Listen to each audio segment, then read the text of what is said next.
Shalom. Well, ISUBK coming out of 1 West on the 25th Street, Harlem, New York, on the command of your house. And today's topic is we don't understand we don't understand the power that we potentially hold. You see what I'm saying? We don't understand it because our influence is also power. That's what people don't understand. But see, here's the thing: our enemies control our influence, so they can use that power instead of the people that's supposed to actually be using it, which is us. You see what I'm saying? So, like when whatever we wear, other people want to follow suit and start wearing the same thing. What we do, other people, they hate us. I mean, they don't hate what we do. I mean, they'll look at sagging pants. We do something as stupid as that, right? Other people see us and they want to do it too. You see what I'm saying? Even though they act like they hate sagging pants, but then they sag theirs. You see what I'm saying? There's power in influence. You see what I'm saying?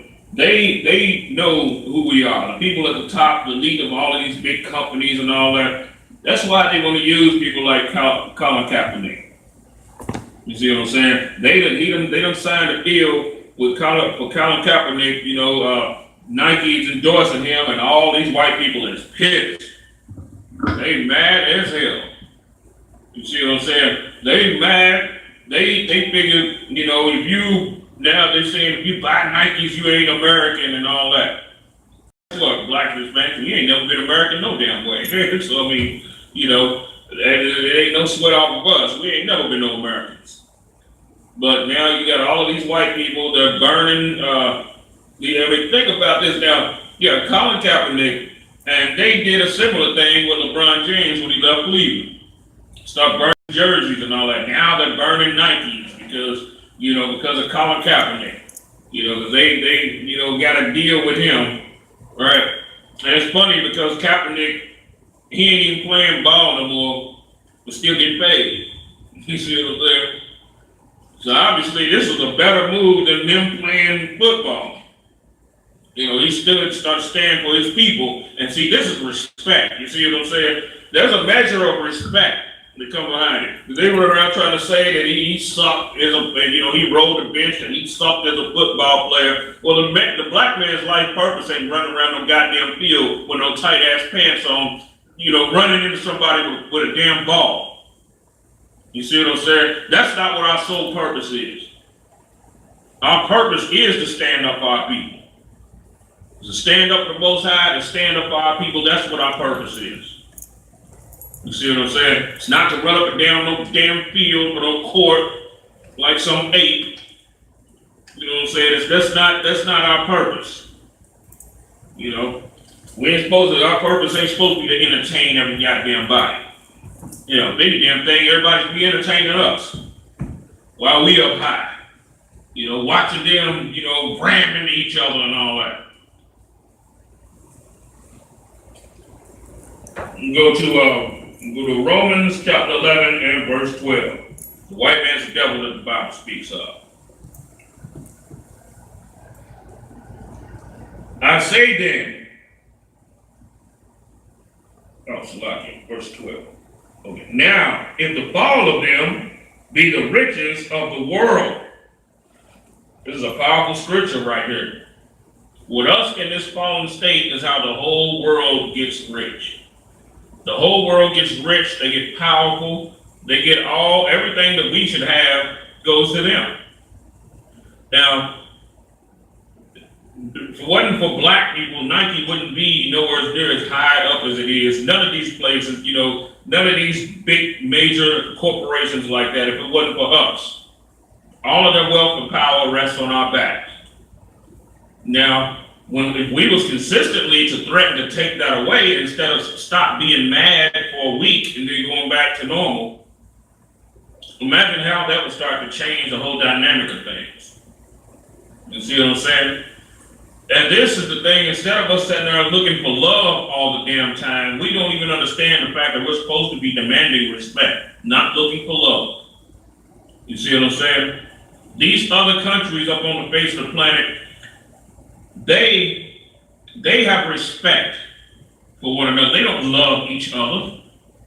They respect each other because they figure if you do this, then I will do that, and that will hurt you. You see what I'm saying? That's how people get respect. It's just like in the streets. We understand this stuff in the street. We understand this in the world. We understand, the dude got them hands. So, you pop him, he gonna put them hands on you. Respect. You see what I'm saying? But the dude that everybody figure ain't gonna do nothing, who got respect for him? Because they figure if you pop him around, he ain't gonna do nothing. So therefore, there's no respect. You see what I'm saying? Because that same dude, that didn't do nothing, now, you put hands on him one day and he knocked the piss out of you. Respect. You see what I'm saying? That he just got the respect. That's how the world works. The world don't work on love. You see what I'm saying? Companies don't compete with each other and meet the demands of one another because they start to love each other. You see what I'm saying? You are supposed to love your brother, the Black, Hispanic, and Native Indians, but demand everybody else's respect. You see what I'm saying? And respect, you gotta take it. Now just think for a second, if Nike, like say for instance, if Nike, they back Kaepernick and all of that, right? Because now notice what's going on now. Nike is turning against America. You see what I'm saying? Nike is turning against America. So obviously it's not all about patriotism, is it? You see what I'm saying? Because they find out that it's expedient because the people that are buying their shoes, not only the ones that are buying it, but the ones that have the influence that everybody else follows and starts to buy it too, right? If you do something to that, you know what I'm saying, you start to hurt them in their pocket. When Blacks, Hispanics, and Native Indians start to understand to hurt the nations in their pockets, the nations in that case will have no choice but to show their hand. You see what I'm saying? They'll have no damn choice. They can sit there and hide while they're, just like the scripture says itself, rain can't be known in prosperity. Right? While they, all rich and all that, we buying everything from them. We think, they all right. We think they cool and they all right just because, we're buying every damn thing from them. But you stop feeding them. Then you'll get to see what the hell they really are. Then you get to see why you go all the way back to Genesis and it talks about the beasts of the field. You see what I'm saying? That's what they are. You stop feeding the beast, what does the beast do? The beast be ready to turn on you. That will show their hand, but see, that's why we need to be separate. And then when they turn on you and you separate, and you got your own defense system set up, right? Now you got that cornered also. You see what I'm saying? Because as long as we're not together, we don't have any money. So now if you try and boycott or anything without, having any might, then they can go and try and force you into doing what it is that they want you to do. You see what I'm saying? Now, think about it for a second. Now, look at how much money, how rich Nike's done became off of black people, of Blacks, Hispanics, and Native Indians. Look how filthy rich they done became off of us. And being the fact that they so rich, and they see that the companies see that we don't resist them in any kind of way, they don't have to compete for us as customers. Now, let me give you an example of somebody that they do have to compete for, and this also shows that we're not the same people as that people. The Africans. You don't just get support from Africans for nothing. Right. What's going on now is you have uh, the Africans are now turning against America. Because see, now the Africans have a very strong ally now. Because what are they doing in Africa? They sitting there taking, because you got white people that got land down in Africa. The Africans is talking about running those white people the hell up out of their goddamn land. And you know they got a lot of American white people over there too. They talking about running white people out of there. You know why? Because they have a very strong ally now. And that ally they have is China. And if they ally with China, then they'll have Korea and them as allies also. Very powerful allies. You see what I'm saying? The Africans in that sense are not stupid. Just like they say, well, Africans sold other Africans into, no, they not Africans, businessmen just like every damn body else. They're not selling their own people. And you sell your own people, how can they trust you? We the only ones that can trust, you know what I'm saying? We the only ones that trust black leaders and all that because we love, superstars. People that's exalted up high that we can look at as gods. We that kind of people. They're not like that. You see what I'm saying? That's why you don't have so many huge African stars. That's why you don't have so much of that going on. See, because if you don't have so much of that going on, then the people are not duped by just anything. And also, too, with the Chinese being in Africa, and them Africans having such a strong ally, they're giving Africa $60 billion. You heard about that, Cap? God. They're giving Africa $60 billion. I don't know which country it is, but it's definitely a country that they certainly need. Right. And it's kicking off with World War III, because that's what that's all about. All of this is building up and leading up to World War III right here, and they need allies. They need Africa as an ally. You see what I'm saying? They need Africa as their ally, and the Africans know this. The Africans is not just giving them something for free. The Africans have demands. They say, okay, fine. You need us? All right, no problem. What we want y'all to do, because what are the Africans also doing? They cutting out the British, who've been ruling over them for so long and been, taking all their resources and all that. They're playing the damn game. The Africans are playing the game. They see in China, as, their ally and all of that. And they, then from that, you'll have the whole Mongol world. Just from that, because China being the biggest and, maybe the most, I'm quite sure, the most powerful out of all of them. So the lesser powers come along, they follow suit and come along also. So if you got them, then you got the other ones. And then being the fact that Russia is also, allies with China and all them, now you get the default, you get the Russians too. So now, the Africans are now brave enough now to say, white people, we getting you the hell up out of here. Forfeit your land. They're going to take that land from them. You see what I'm saying? They're playing the game. Blacks, Hispanics, and Native Indians, we got to learn how to play the damn game and not just learn how to do it, but actually do it. That's what we got to do. Right. Now think about this for a second. Imagine Colin Kaepernick telling Nike, he's sitting there getting the endorsements from them, and then he started to use that and start to strengthen up his people. Imagine the ICPK getting Nike money. Imagine that. Right. ICPK, Colin Kaepernick giving the endorsements and all that, right?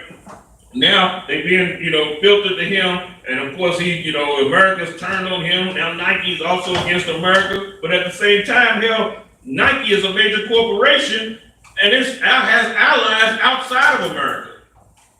You see what I'm saying? It has allies outside of America, so it's not dependent on the titty of America. Right, and if I could say something too, what people don't know is a lot of the Asian countries, China, definitely Japan, but that's why you see Dennis Rodman go out to Korea, because they like basketball. They like American sports, and they like rap music. Right. So they're more likely to follow a black trend than a goddamn Trump supporter trend. Right. So obviously Nike don't even give a fuck about the market of Trump supporters. Right. The Trump supporters ain't influencing all of China to buy their crap. Right. You understand? So the bigger market ain't even America. America ain't even the biggest market. Right. How many of those Aryan militia dudes is running around with Nikes on? Right. They wearing Doc Martens. You know what I'm saying? They're not running around with Nikes on. So what the hell does Nike really even give a damn about? Because see, what Nike needs, Nike don't need Trump and them, he needs black people. Right. You see what I'm saying? Because if blacks and Hispanics are running around with Nikes on, the Japanese kids are gonna want them. You see what I'm saying? The Korean children are gonna want them. You know, the foreigners that come to this country, you know, whose heart ain't with America. Their heart ain't with America just because they're making money here. Their heart, they will still burn. Right. That's why we need to start understanding power and influence and things like that. You see what I'm saying? And then it can come to a point to where Kaepernick, you know what I'm saying? He's appealing. See, they spun Michael Vick. They spun that whole Michael Vick thing, right? And they was able to just snatch the endorsements away from him, which they done to several, you know, black celebrities that end up in something, you know, he ended up with a alleged rape case, whatever, ball player or whatever, end up with that, and then they was endorsing him, and then they go whoop, and snatch the endorsements away. You see what I'm saying? But the thing about Kaepernick is his thing is a little different. It's more difficult for them to spin this. Because what he's doing, a whole lot of oppressed black people are feeling that who know deep in their heart of hearts that they're not Americans. You see what I'm saying? And they are siding and backing him. Even with all the slanders and everything that they try and do, how they push propaganda, the hate campaign against him and all that. Right. Young blacks are still relating to him. You see what I'm saying? And that's what's going on, and that's the market that Nike needs.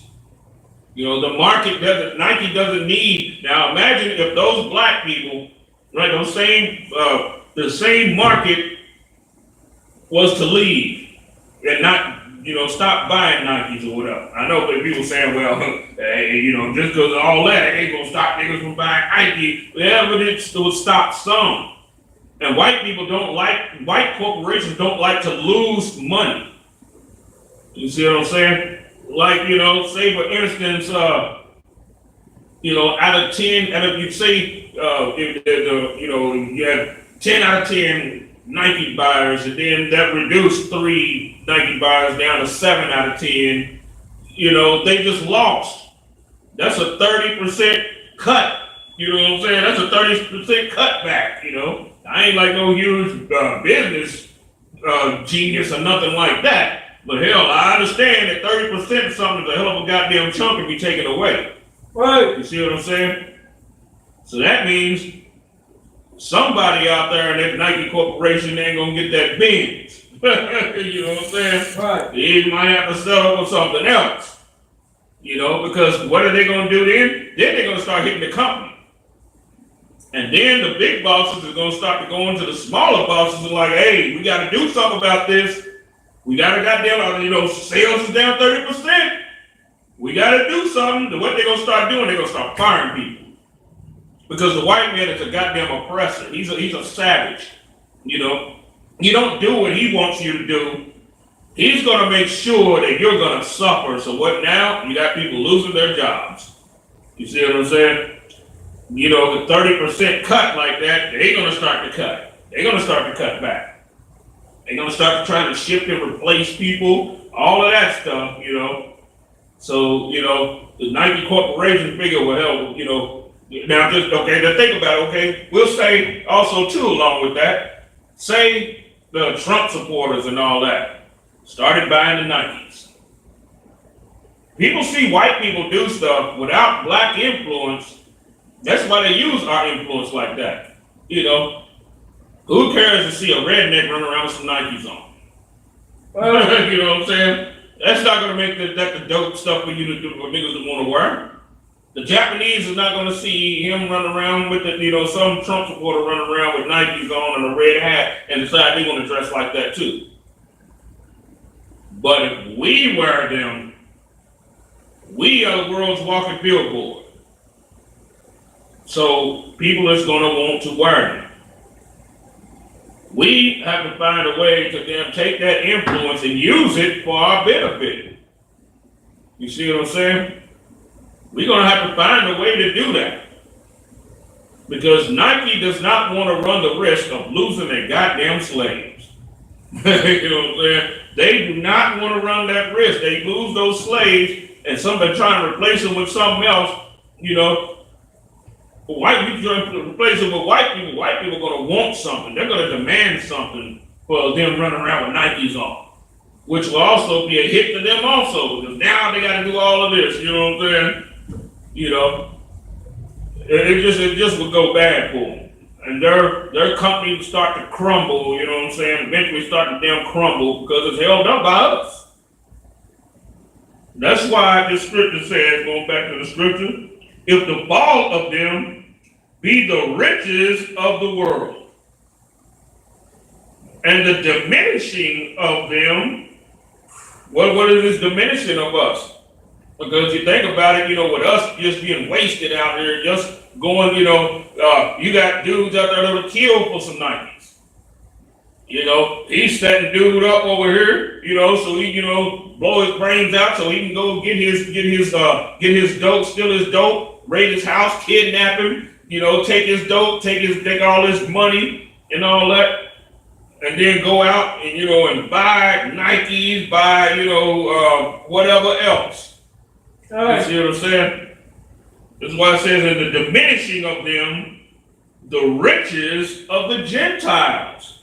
With us being diminished like that, the Gentiles and everything get wealthy, rich, and powerful.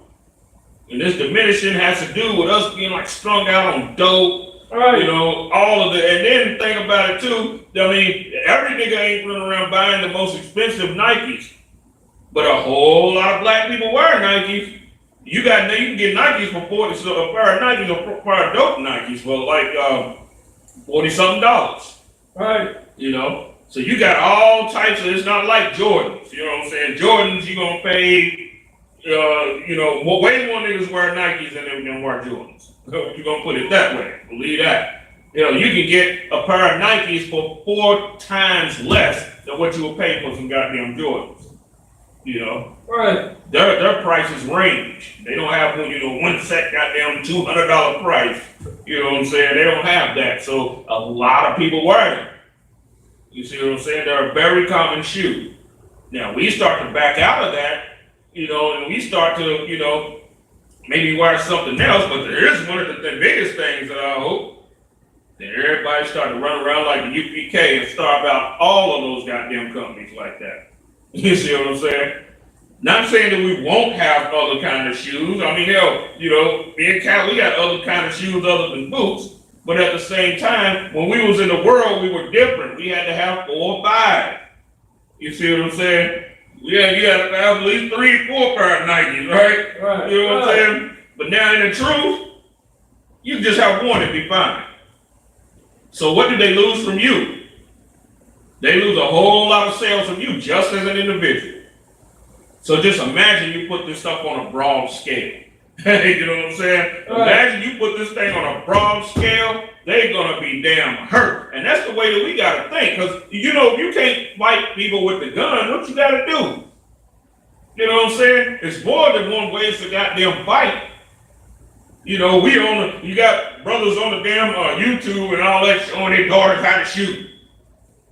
Showing her daughter this story, but what they should be doing is showing her ass how to get her ass out the damn Vietnamese nail salon. You see what I'm saying? Right. That's what they should be doing.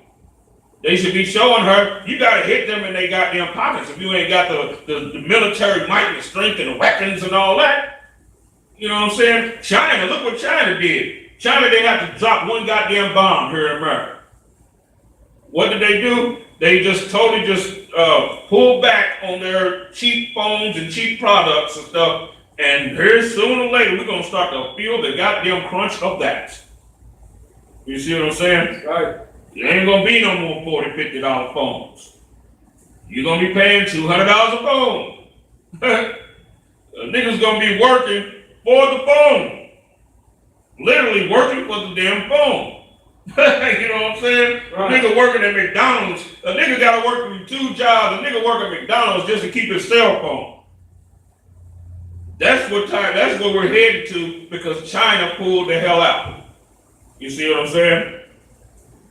Look at the damage that did. And we ain't even starting to really feel the crunch of it yet because cell phones is just one deal. Every other thing that's cheap products that you can get for $1, the Dollar Tree, Dollar General stores, Family Dollar, all of these cost cutter places are going to start to close down. Now, you're going to have to pay more. You see what I'm saying? That's a hell of a blow. Right. That was even more dangerous than them bombing the White House. You know what I'm saying? That was more dangerous than them bombing D.C. or any major city right there. You know, that was a damn economic nuke. You see what I'm saying? Blacks, Hispanics, and Native Indians, we got to start to learn this same goddamn thing. We got to start to learn this type of warfare. We should be counseling on how to use our influence. You see what I'm saying? To profit and benefit us. You see what I'm saying? And set demands. You know, Colin Kaepernick is damn near like he can be damn near like a boss. You know what I'm saying? Right. He can be like a boss at night. You know? But the thing about it though, a lot of us just so, get so weak. As the scriptures say, a gift destroys the heart, and we don't even understand why the hell they even giving the goddamn gifts to us. We don't even know why they're giving it to us. We call it love. You know what I'm saying? We be thinking it's love. No, it's business. Right. So we don't even know how, every other race knows how to differentiate between business and love and things like that. We are emotional people. We all emotional and creamy. You know what I'm saying? So they do one thing for us. We hate to look at the logical side of anything. We hate to look at the obvious. You know what I'm saying? And we think what they do is love. And then when they turn on our ass, now we're heartbroken. Right. Now we're so damn heartbroken. Just like they deal with them sisters, outside the goddamn weave place. The damn weave, the hair weave store. They say, what do they say about black men? Black men don't protect black women. Black men ain't standing up for black women. Those brothers came out and stood up for black women. You think any of those black women gave a damn about that? They didn't give a damn. That Korean, that Moabite said 50% off. And they start praising Jesus. Right. You see what I'm saying? They had a damn line. You don't never see no line at the Korean place because usually everybody's on the inside. You know what I'm saying? Right. So what is that saying? That's saying they were so packed on the inside that people had to be outside like a club, like it was a club on a Friday night. Hey. That's hardcore. And I know people, if somebody said they're thinking, 50% off, they lost a lot of money. Bullshit. Because like I said, you usually see the people on the inside of the place going in and out. But this time, they're so packed on the inside, and they're not paying much for this stuff, pennies on the dollar at the most.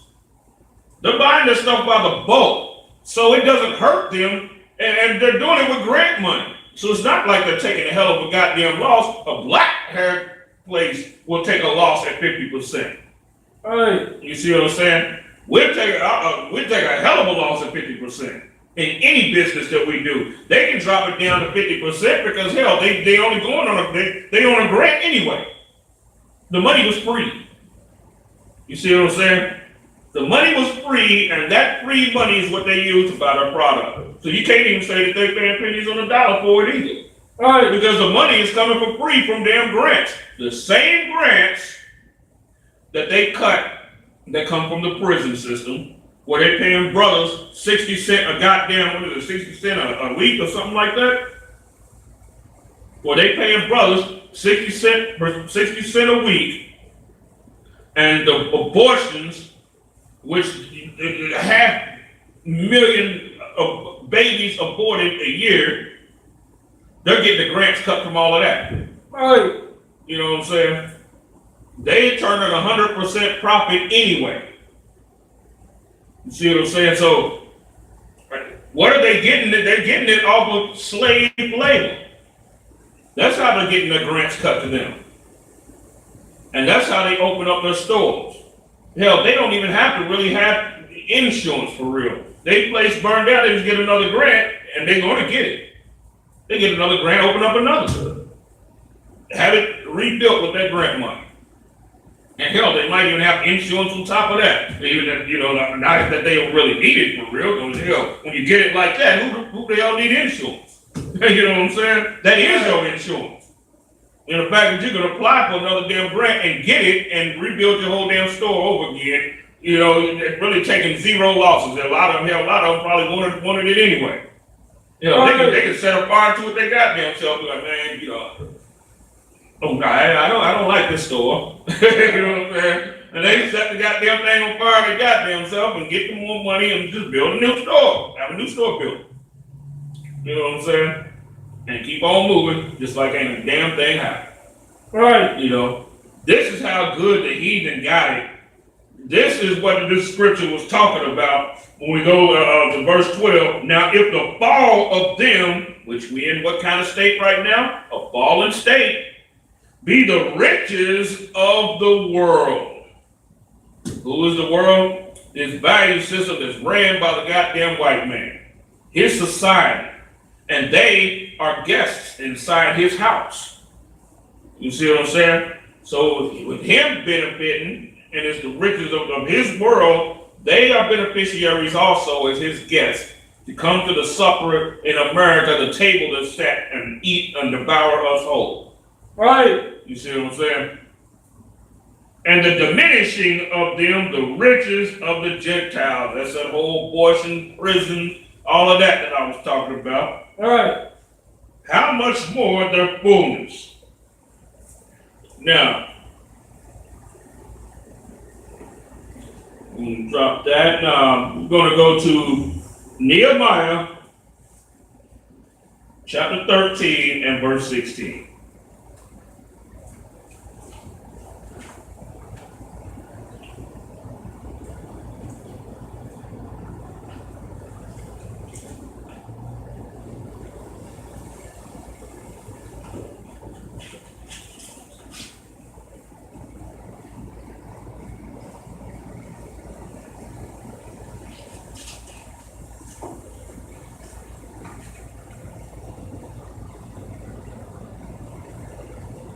White man's the devil that the Bible speaks of. That's right.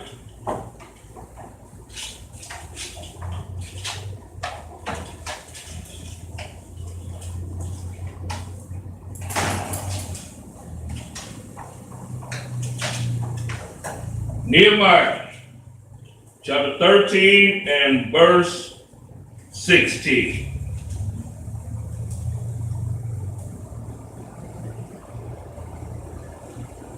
There dwelt men of Tyre also therein, which brought fish and all manner of ware, and sold on the Sabbath unto the children of Judah and in Jerusalem. We the only race that continually buys from other races that don't buy from us. Right. Now, look at this. Now, it said the people of Tyre, which are Canaanites, some Hamites, come in and sold fish unto us. But at the same time, we go to sell something, they won't buy it. The only time that they even treat us like we're human is if we on top. You know what I'm saying? That's the only damn time that they really treat us like we humans, if we're on the top. But if we're on the bottom, and then they don't, this is one of the reasons why they don't even look at us as even being people. They like, man, they just amazed at how easy it is just to rule over us. You know what I'm saying? They just, how easy it is. Right. They can come to us selling something, but we can go to them selling nothing. You know what I'm saying? We don't sell anything to them. Everything is sold to us. So what do? They get our money and they become rich. We bring all of these top countries on the earth nowadays. Their prosperity is a direct and indirect. It's a direct and indirect result of our damn servitude to them. You see what I'm saying? What would you think was happening with the men of Tyre here? The men of fish salesmen were getting rich. You know what I'm saying? They could have been poor and broke at this time, just out there fishing all the time because they were coastal men, out there fishing all the time and then come right to the hood to go sell it. Just like what they do us now. You go to them to try and sell any damn thing. Let us go to their neighborhoods, especially if we go to their neighborhoods. Oh, hell no. We're going to get beat up and getting all your stuff taken. You know what I'm saying? And then after they beat you up, they'll call the police, and then the police probably give you some more licks and then take you to jail. You see what I'm saying? This is the reason why other races don't have respect for us. You see what I'm saying? This is how the world turns. You remember that there used to be a soap opera as the world turns. This is how the world turns. You see what I'm saying? Now, if we resist against this, then the world turns in the other direction. That's what we need. You know what I'm saying? That's why as soon as we talk about any type of power move, our own people and them come up against us. Why y'all think I'm doing that? Why y'all? Well, they don't mind, when brothers march now because they know that doesn't really do anything. They know marching ain't the walls of Jericho's not falling. We just out there just marching and all that, and they like, okay, they're just marching. This will be over with in a couple of days, and that'll be it. And then while we watching too, whose businesses we going to? They out there merchants, you know what I'm saying? Right. They out there marching. They got all their merchants out there to sell us stuff. We marching and getting them rich. You know what I'm saying? Niggas marching, niggas gonna be thirsty. Niggas marching, niggas gonna get hungry. You know what I'm saying? Just like with that the purple group and everything out there. Can you imagine how many little businesses started catching their cut just because they coming through? It was supposed to be like 800 of them or something like that, supposed to be. Look at all that money. You know what I'm saying? Look at all that damn money, because they ain't finding no damn black businesses, I'll tell you that. The hell, they hate black people. You know what I'm saying? They just think about all of that money they done sat there and made, because, all of the things that people's they're gonna want to eat, they're gonna want to do all of this different stuff, so all of them catching their damn cut. They filled up with purple punks all through the damn restaurant. You know what I'm saying? Popping off big money that they got on their little jobs. You know what I'm saying? Because their job is just their whole lifeline. It's not the work that they, pretend to be doing in the Lord or whatever. That's one of the reasons why they exalt their job so high, because they know that they're not doing the work of the Lord. Because if you really believe that you're doing the work of the Lord, that's what you would exalt, even if you got a job, a slave, what we call it slavery, what they call, a job. Right. Even if you got a slavery, you're not going to exalt that. You're going to exalt the work that you actually do, and you can't compare the two like they're somehow on an equal playing field. Right. But that's what they do. You see what I'm saying? That's another reason why the nations don't respect us, because of things like that. You see what I'm saying? You work with Asians and stuff like that. They get respect on the jobs because they have people, they have their own union stewards and all of that actually stand up for their cause. You see what I'm saying? And they don't look at that job like that's the greatest thing that they got, because they're only working there because they see it a bigger goal. They want to open up a nail salon. All right. They just paying their little dues as an indentured servant for their, trip here to America. That's another thing that we don't understand either. Indentured servitude, and they all operate on that business. That's why when you work with a whole bunch of Arabs and Asians and all that, say if you work in that job for years, you'll start to see a lot of them gone. You know, the ones that you knew, they'll just start disappearing. Like, hey, where did where did such them go? All of a sudden, you don't see them no more. You know what I'm saying? But then what you do start to see is people from Nepal coming in.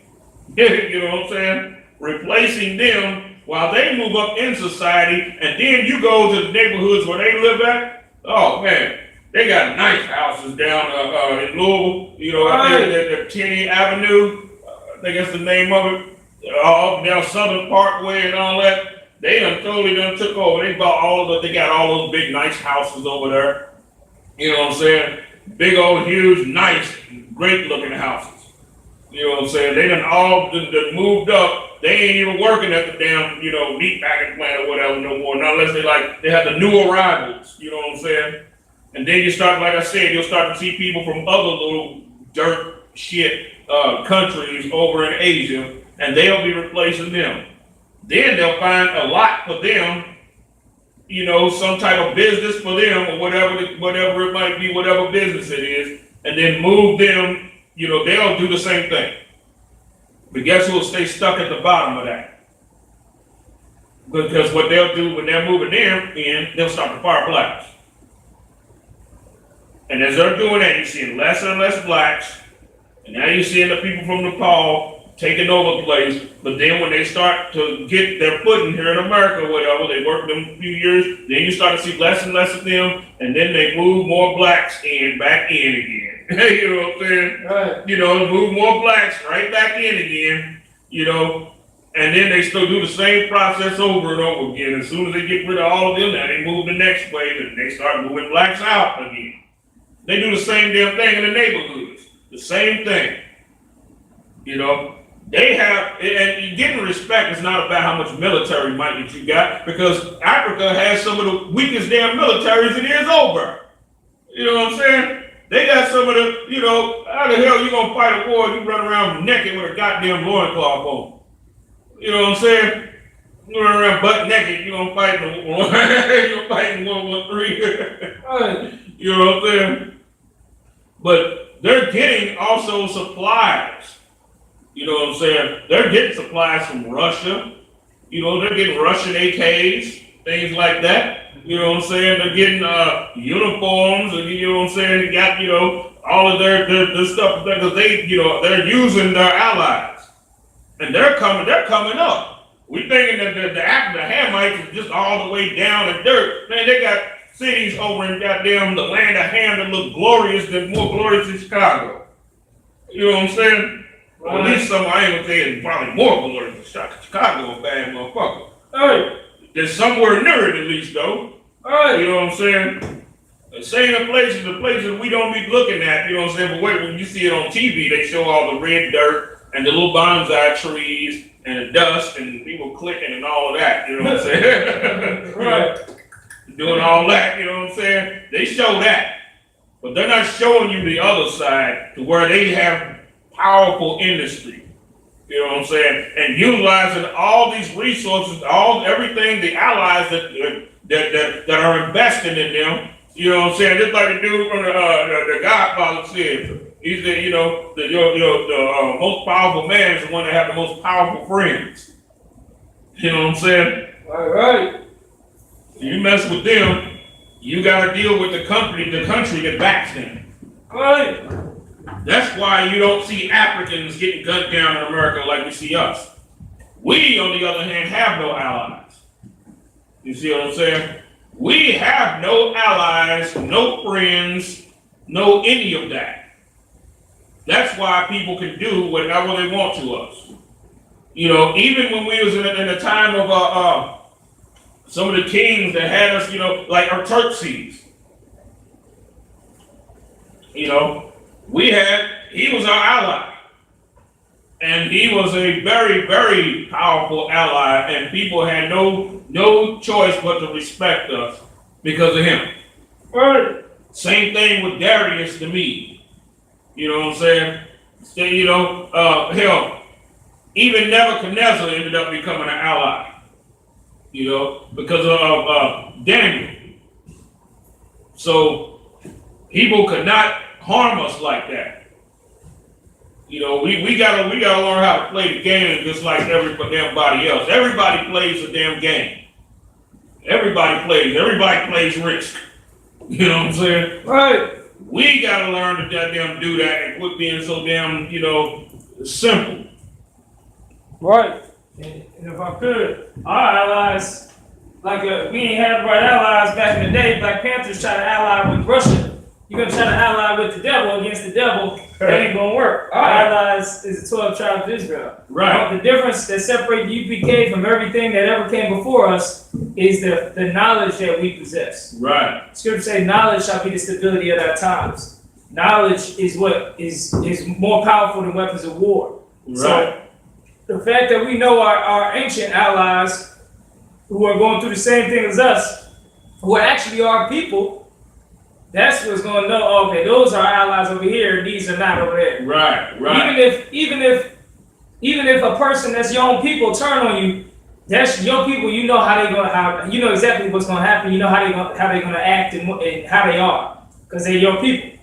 It's like, a family member, you know how your family member is. What does it say? Keep your enemies close, your friends close, your enemies close. Oh, God. Let me get I'll get it. So we know who our allies is. Right. And here's another thing, too.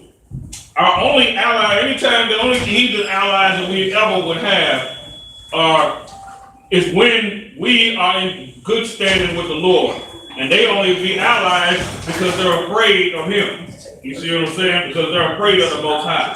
That's the only reason that they would actually be allies. Are we in that situation now? No. And just like what the captain was mentioning with the Black Panthers, how the hell are they going to ally with Russia when Russia is pushing a lot of the guns and dope? You know what I'm saying? That's not an ally. Where is the guns and dope finding itself at? It's finding itself in our neighborhood. So if now think about it, they fighting against drugs, right? Right. They fighting against drugs, but then they ally with the same goddamn people that's selling the drugs and the guns. You know what I'm saying? Right. That makes no damn sense right there. Now, when you're weak like that, you're not going to be an ally with somebody. You're only going to be used. You see what I'm saying? That's it. They're going to use you. The only reason that they was using the Black Panthers was because Black Panthers is somebody that hated, hated the system in America just like they did. You know what I'm saying? Right. And they pretty much smacking the regular white man in the face, just like what they was doing down in the South. During the time of the Civil War, when they was sitting there making black people, they was making black men police over the rebels down there that they had just subdued. But the only thing was, black men couldn't have no guns. And the rebels had guns. So we all know how that went. You know what I'm saying? And this was the reason that the North did that, to smack them in their face. So the only reason why the Russians seemed like they were backing the Black Panthers was to smack America in the face. Not they give a damn about the Black Panthers or the Black Panthers' plight. You see what I'm saying? Black Panthers didn't have nothing to really offer the Russians that they could actually use. You know what I'm saying? Right. They didn't have, you also with allies, you got to see what you can use now. But just like I was saying with Colin Kaepernick, he could use influence. You see what I'm saying? Right. Because the kids that buy Nikes are looking up to him because he's looked at lightweight as a revolutionary figure. You know what I'm saying? And he was a sports dude / revolutionary figure in a country that they know is against them. Even though they're still trying to hold on to a little bit of love in it, you know what I'm saying? But they know that America is against them.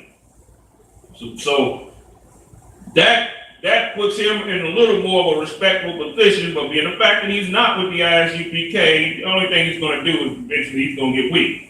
You know what I'm saying? All right. And that's how it is. And then Nike's going to, smack him around a bit, and they, you know what I'm saying? They eventually are going to turn on him too.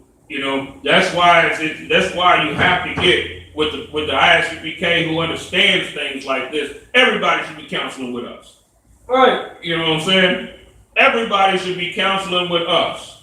You know, that's how it should be. Because in order to learn how to, you know, the Lord always raised up the war type men. Always. He always did it. Every time he delivered us out of a situation, he didn't do it with a bunch of, you know, singers and dancers, a bunch of entertainers and all that. You know what I'm saying? Right. You know, he didn't do it that way. He did it by the warring men. You see what I'm saying? Even though Septimius Severus was an entertainer, because he was a gladiator, but at the same time, he was still a warring man. You know what I'm saying? And he started turning the damn Romans up, you know what I'm saying? But like I said, every war is not fought with guns and weapons and all that. You know, it's fought also economically. You know, let me go to the next scripture.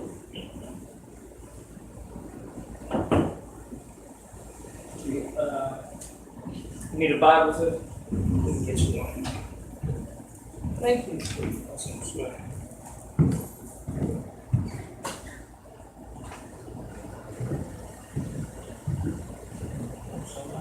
There dwelt men of Tyre also therein, which brought fish and all manner of ware, and sold on the Sabbath unto the children of Judah and in Jerusalem. We had Nehemiah chapter 13 and verse 16. We're going into 17 rather.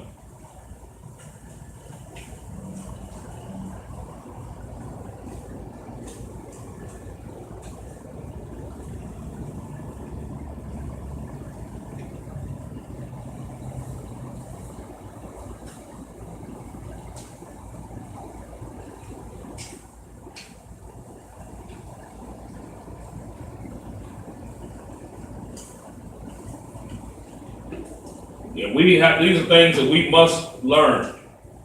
And this is the, you know, just because we don't know things like this, or in a lot of instances, our people don't want to know. Just like those sisters out there in front of that weed place, you know, in front of the hair store. You know, though you had the men on one side protesting, you know, saying we gotta defend our sisters. We gotta stand up for our sisters. And what did they do?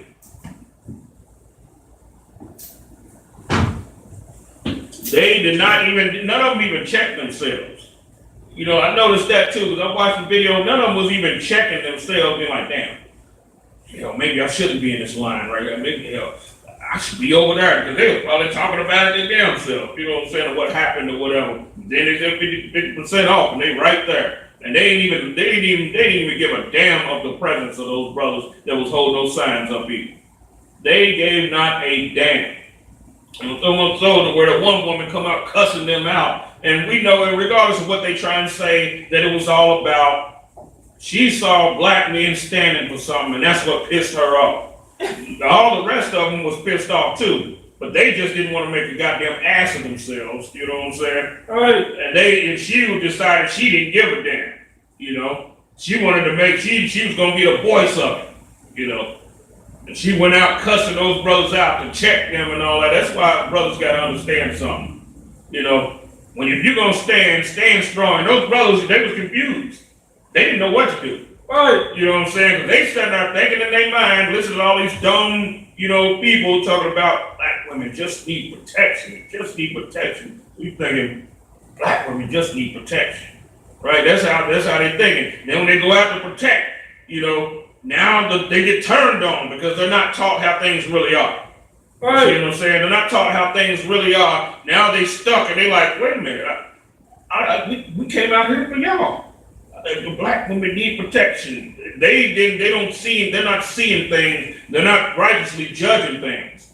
Right. You see what I'm saying? They learned one of the oldest lessons in the book. Just like even it's all the prophets went through it, where they trying to tell the people about the Most High and the Lord what He want. They turn on the prophets. Right. Jeremiah, Ezekiel, Moses. Right. He turned on Moses. Same with even who else said that? Harriet Tubman even said that. He said, I couldn't free more if they was if they knew knew they was in slavery. A lot of them didn't even want it. They're like, I ain't leaving this. Right. I'm not in slavery. I'm not going with you.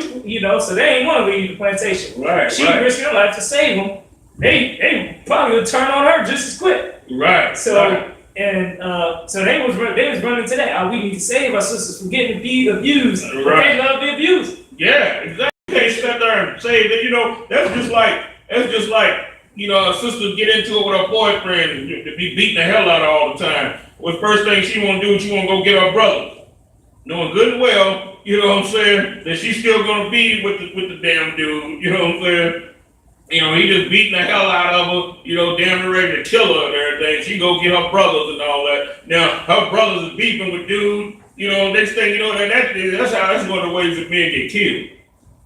You see what I'm saying? He done sit there and step dude one time, beat him up one time too many, and now dude done blown him away. Seen that happen. Now her brother's dead. You know what I'm saying? And guess what? She's still with dude. You know what I'm saying? She putting the money all on his books and such and such, and all of this stuff is caused by her. You see what I'm saying? And she messing around with him and 2 or 3 other damn dudes. You know what I'm saying? On top of that. All right. And sold on the Sabbath day unto the children of Judah and in Jerusalem. Then I contended with the nobles of Judah. Now I said the nobles, the leaders are in on this. Ain't none of the leaders sitting back and saying, man, look, they shouldn't be coming around here, keep selling us stuff. You know what I'm saying? Damn. Think about it. They came to sell us fish when we were always fishing. Ain't that something? They're not selling us things that we need. What was it? Peter and them. They were fishermen. We always had the occupation of being fishermen, but now we just running around just getting our fish sold to us. You know what I'm saying? Right. I can see if you had to get like fishing licenses and all of that stuff back. You don't have to do that stuff to fish nowhere back then. You could just set, you know what I'm saying? Set the stuff right on up by some little bank or river, some damn word, and go fishing. It was just that simple. You just easily do that. But now, they coming to bring fish to us to sell it on something that we can easily do ourselves. Our women grow their own hair. Right. But then they chop their own hair off and they go buy somebody else's. Right. You know what I'm saying? That don't make no damn sense right there. And that same type of mentality is the reason why we lost all our black businesses on top of that. You know what I'm saying? That same mentality, and we sat there and pump up Rosa Parks and all that, which I think Rosa Parks is probably devil. She was way too goddamn white. You know what I'm saying? She damn near looked like a white woman. But she might probably was some, daughter of some devil and a black woman coming together. You know what I'm saying? She's up there in the front of the damn bus and all that. So now, what do people do? They say, oh, we get to ride in the front of the bus? Let's go ride they buses. And as a result of that, our bus companies closed down. You see what I'm saying? Right. We already had buses. And if good, like you said, the brothers, they ain't had the right knowledge because they was going at it the wrong way. Right. They're not going at the source. It's the love of the white man is why they chopping off the curly hair and trying to get the straight, the blonde hair and the blonde weave. Because they love the oppressor. They love the white man. They think Jesus is white. You know what I'm saying? When Jesus is black. And you got to hit at the root. The root going to tear up all that. Right. Exactly. Yeah, that's what you got to do. And that's why they were all confused. Because, for one thing, they probably done heard the knowledge that come from us and rejected it themselves. You know what I'm saying? Yeah. I'm quite sure, a lot of those groups like that know about us, but what do they say? Oh, no, you can't deal with them. No, they too extreme. They too radical. You gotta be radical if you won't goddamn change with your people. You have to be. You have to be extremely radical. You just can't be part-time radical and all of that. That's nothing. That ain't gonna do anything.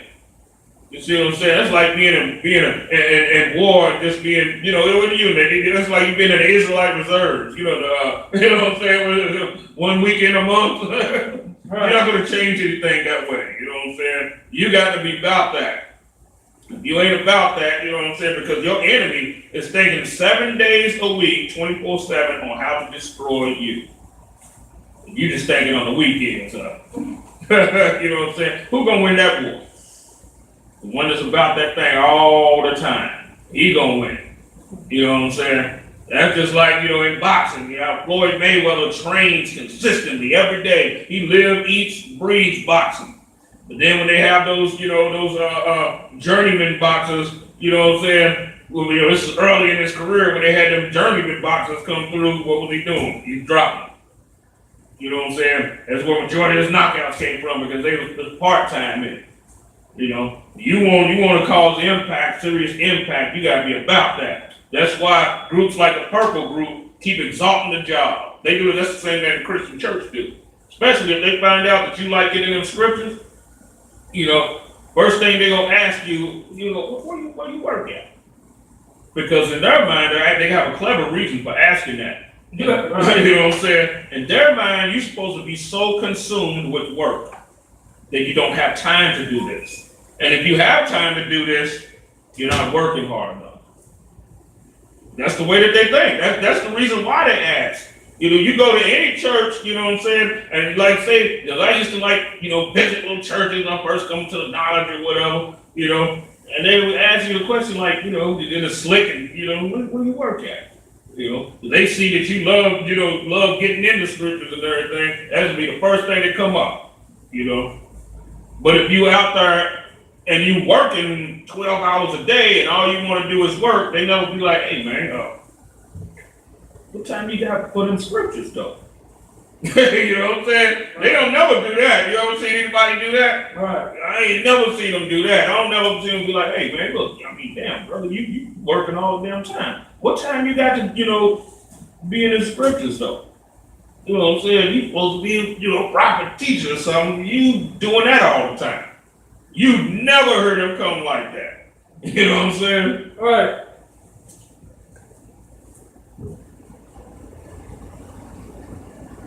And said unto them, what evil thing is this that ye do, and profane the Sabbath day?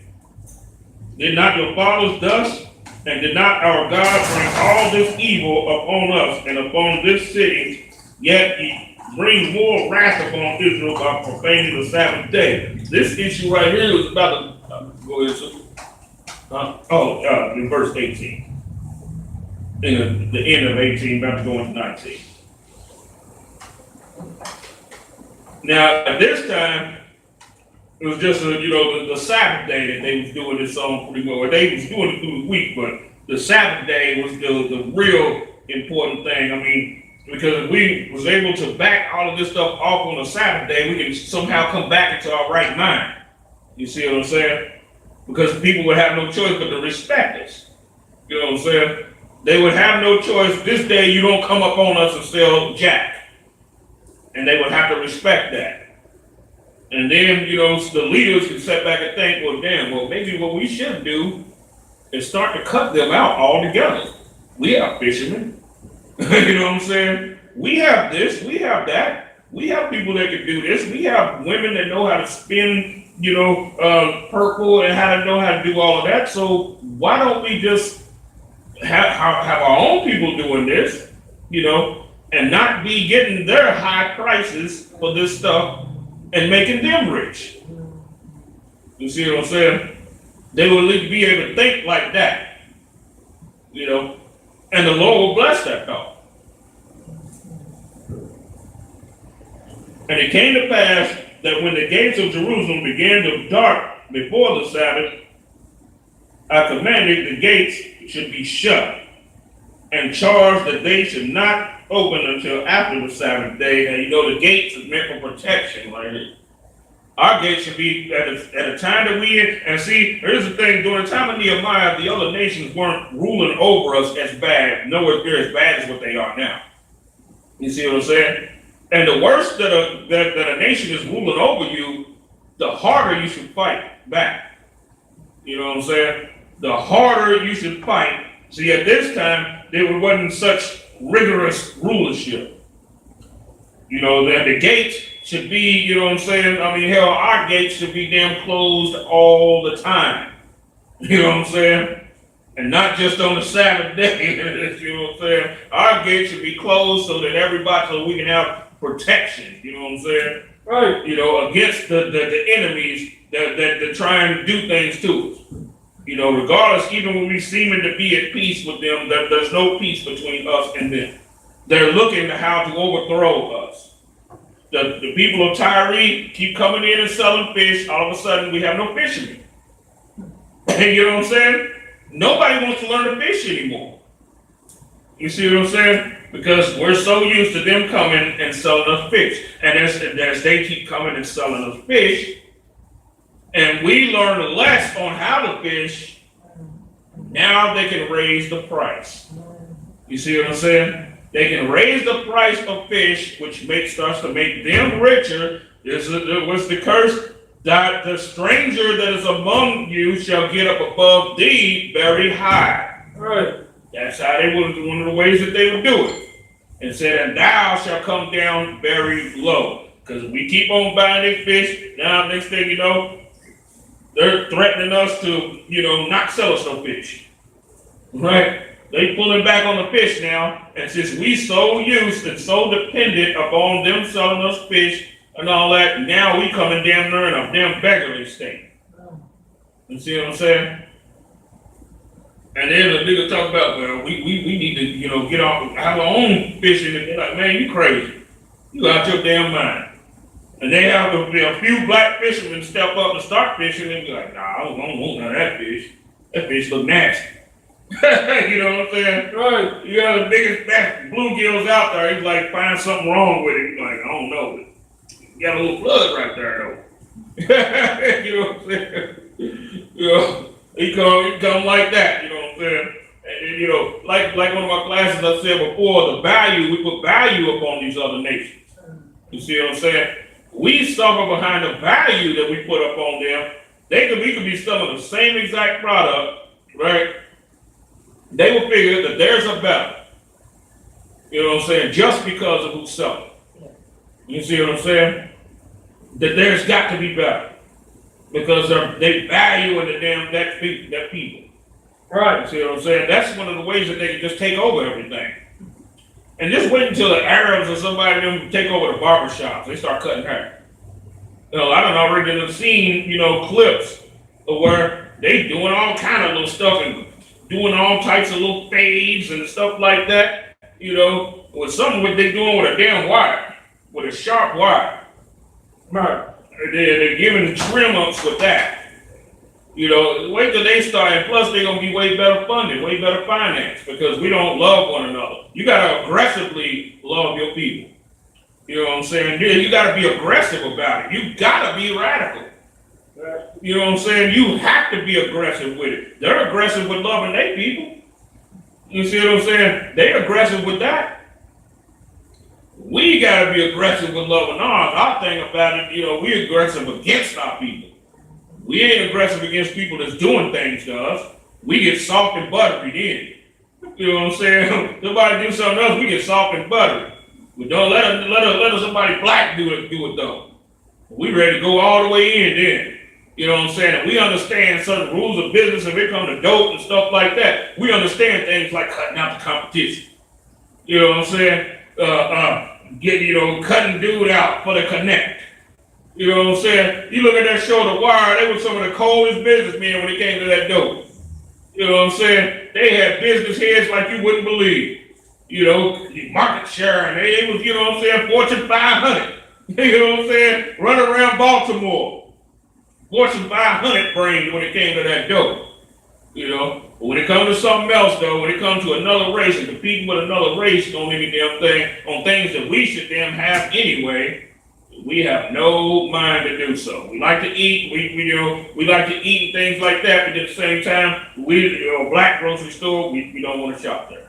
All right. You know what I'm saying? We go to find something wrong inside there, knowing damn good well you go inside Kroger's and, you know, they don't even have to, every Kroger's and stuff like that that's in the hood, it's garbage. You go in, it's a bad smell automatically. You got rotten meat somewhere in the damn corner, some damn where it smell like you went one of them damn Asian fish markets. You know what I'm saying? When them Asian meat markets was like 120 degrees outside. It's smelling like that inside a grocery store that's supposed to be clean as hell. Right. You know what I'm saying? And on top of that, the things are bad and overpriced. On top of that.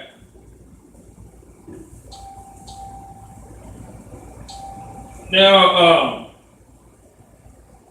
let's go to Hebrews chapter 12. No, chapter 11 and verse 12.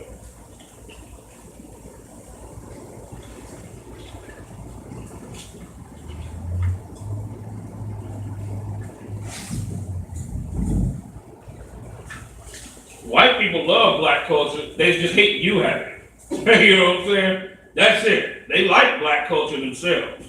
You know what I'm saying? They love it, you know. They love everything that they say about us, the sagging pants and all of this stuff. They actually love these things themselves. They just hate it when it's on you. Because they hate you. You know what I'm saying? They say, well, why blacks do this? They tripping with black people's hair. They making it where you can't even goddamn, you know, and they hate Kaepernick because he got a big afro. They can't stand that. You know what I'm saying? He got a big old bushy afro. They can't stand that.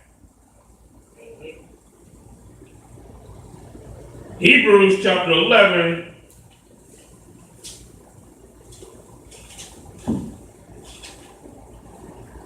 And verse 12.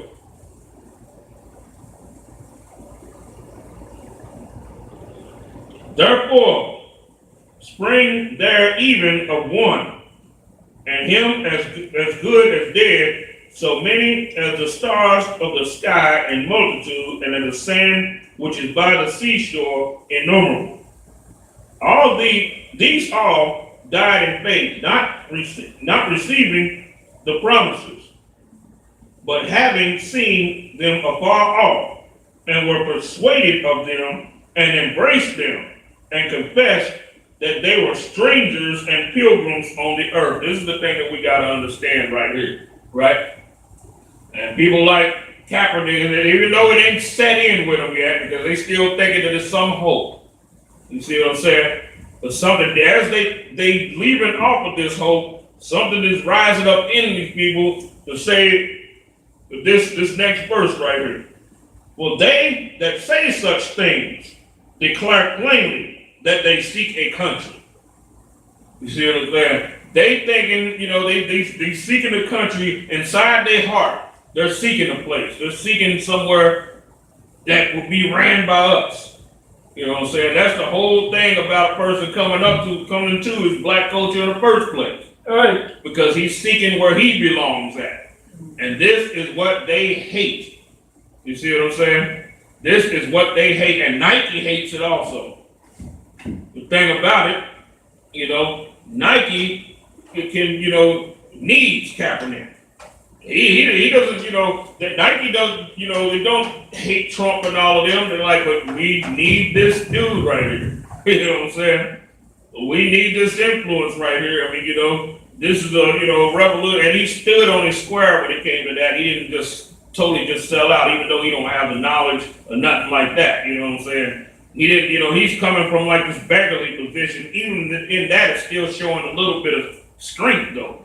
All right. Even in that, you know, and they understand that, you know, if they lose him, then, you know, they run the risk of using the support of a lot of the youth that buy the Nikes, and they get hit in that. They get hit also in sales of other people buying it, of other races buying it also. Just like, say, for instance, Dickies. I remember Dickies was just work clothes. People didn't even really know what they even, nothing about them, except for if you was, you know, some type of construction worker or some type of mechanic or something.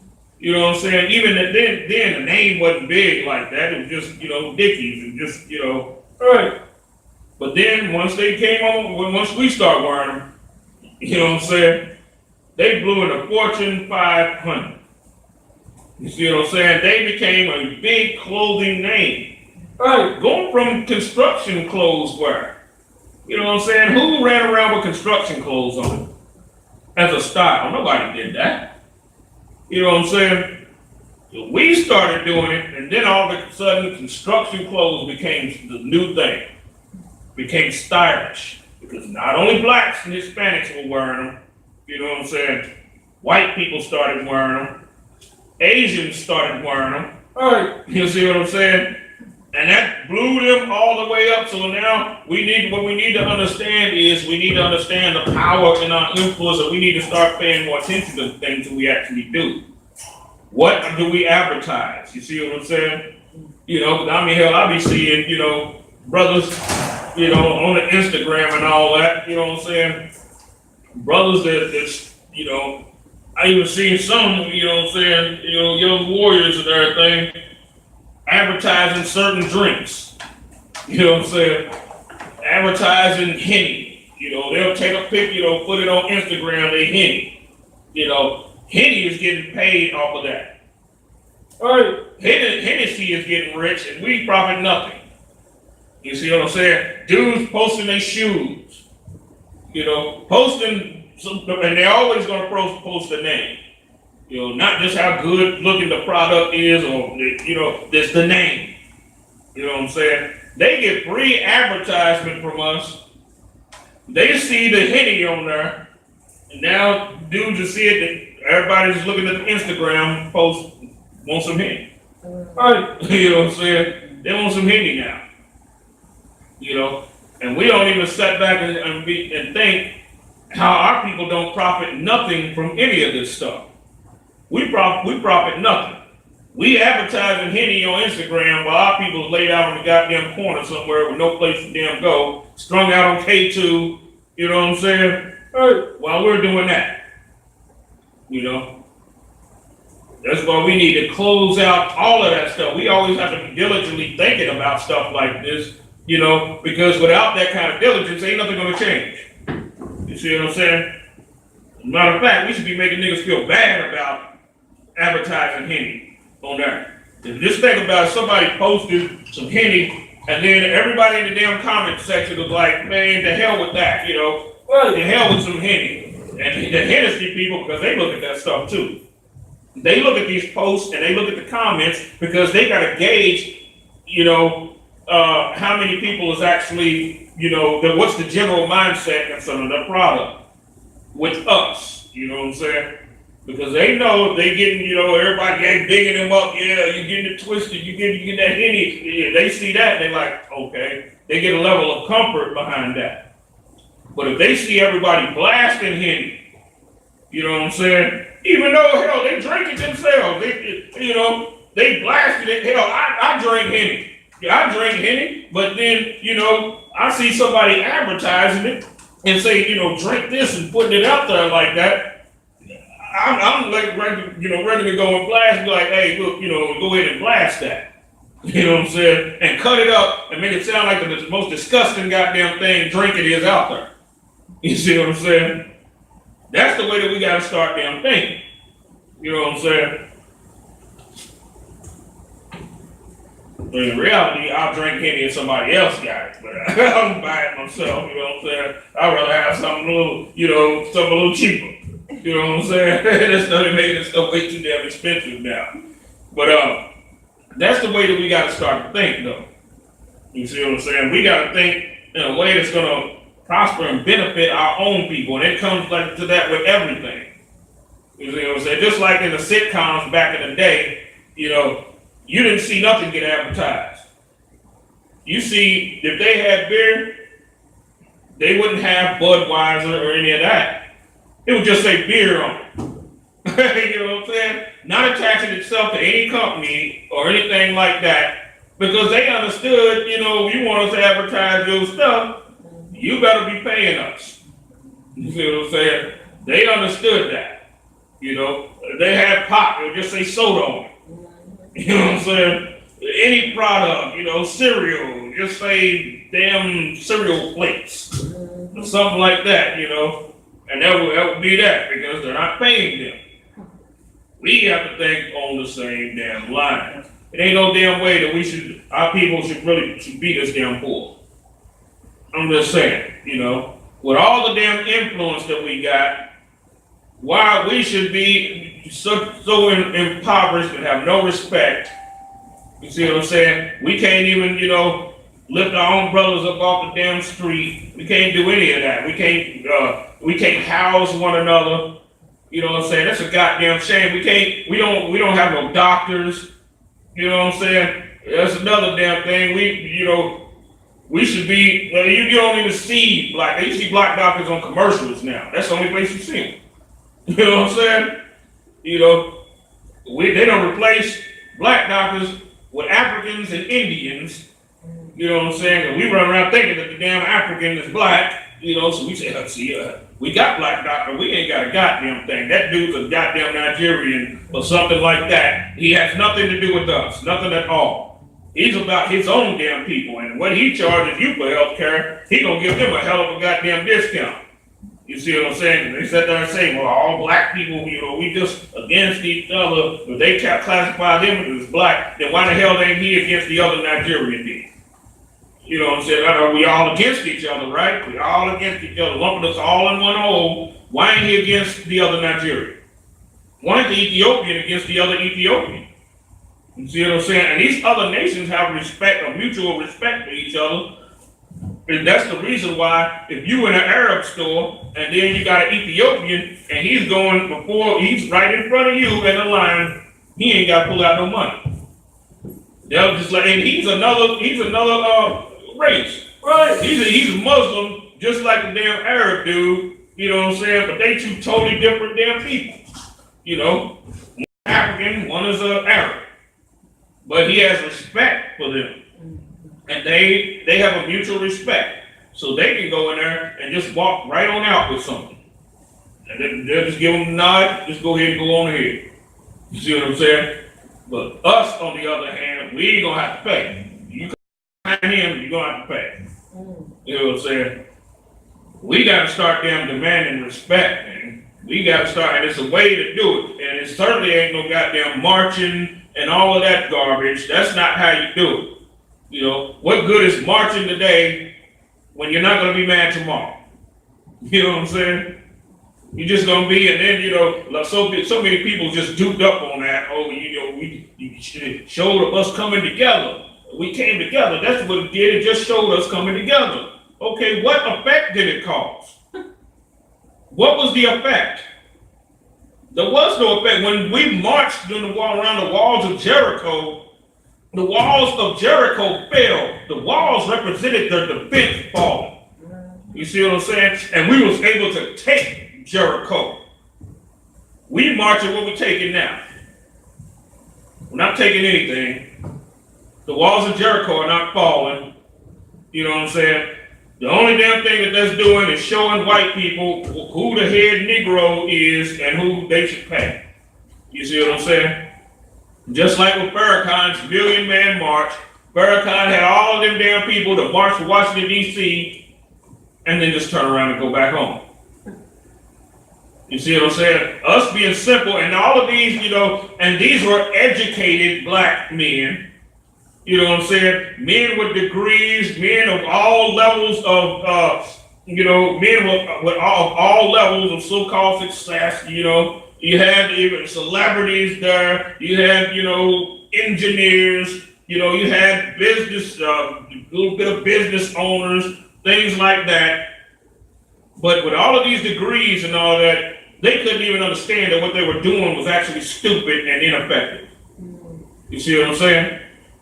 While the uneducated brother in the ISUPK can understand these things very well and can do moves against, against the oppressors that hurt worse. When we out there in corners, that hurts them. You see what I'm saying? When we out there on them corners and you see the responses of the Christians and the white people and all that, we're hurting them. You see what I'm saying? What happens if somebody hurts you? You cry. You know what I'm saying? Nobody cries at these marches. They have police escorts to come out there and they just like a routine. You know what I'm saying? Nobody's angry. None of that. But when we go out there It causes like, earthquake tremors when we go out there. You see what I'm saying? Enough tremors happen, everything falls in. You see what I'm saying? It's just like, what's analogy I can use? You just keep picking at something, you know what I'm saying? Eventually, you break whatever it is. You see what I'm saying? What we do out there on them corners is just tapping, you know what I'm saying? It taps, and it starts to rattle it and rattle it and rattle it, and then it falls in. You see what I'm saying? That's how it works. That's effectiveness right there. That's doing something that's effective. And they would love it, and we think if you ain't doing it with you ain't coming out with no guns, you ain't going and buying all kinds of guns and all of that, and you ain't doing anything. Well, you got these little silly little groups out here that's getting and teaching their little daughters how to goddamn shoot and doing all of that. They not even understanding that same daughter that they sat there teaching how to shoot is going to end up blowing their goddamn head off. Because she ain't going to turn that gun against the white man. She's not going to kill anybody but some black man or some black girl that she figures screwing her man. You know what I'm saying? She'll kill them.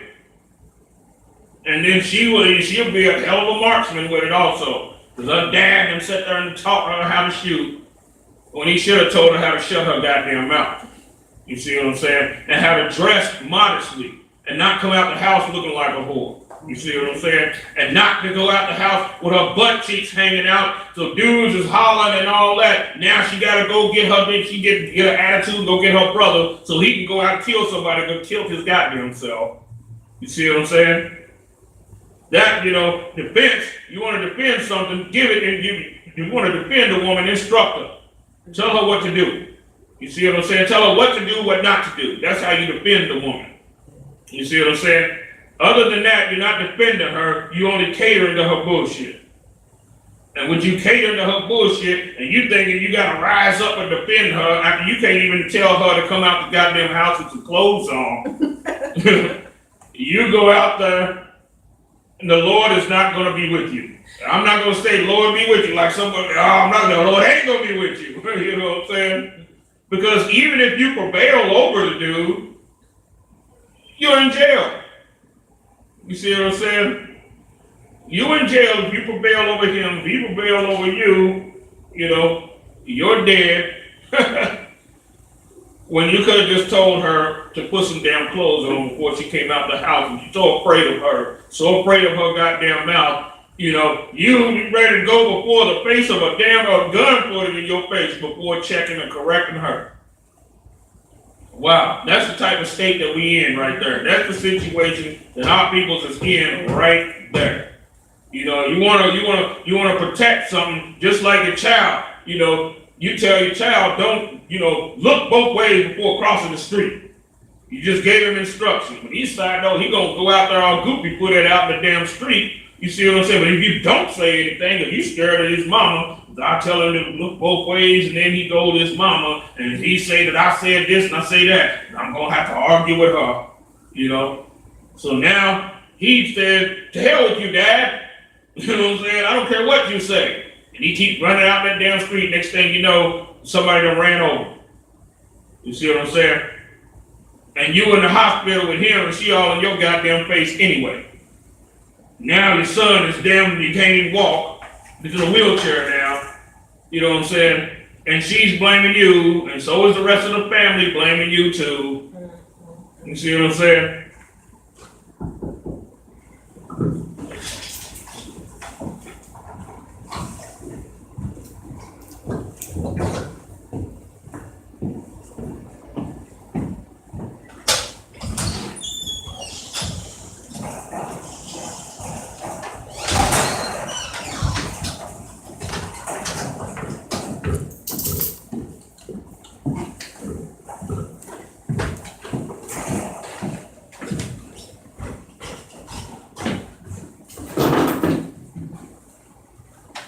Let me read on with some more scriptures, though. Get a little bit pressed for time.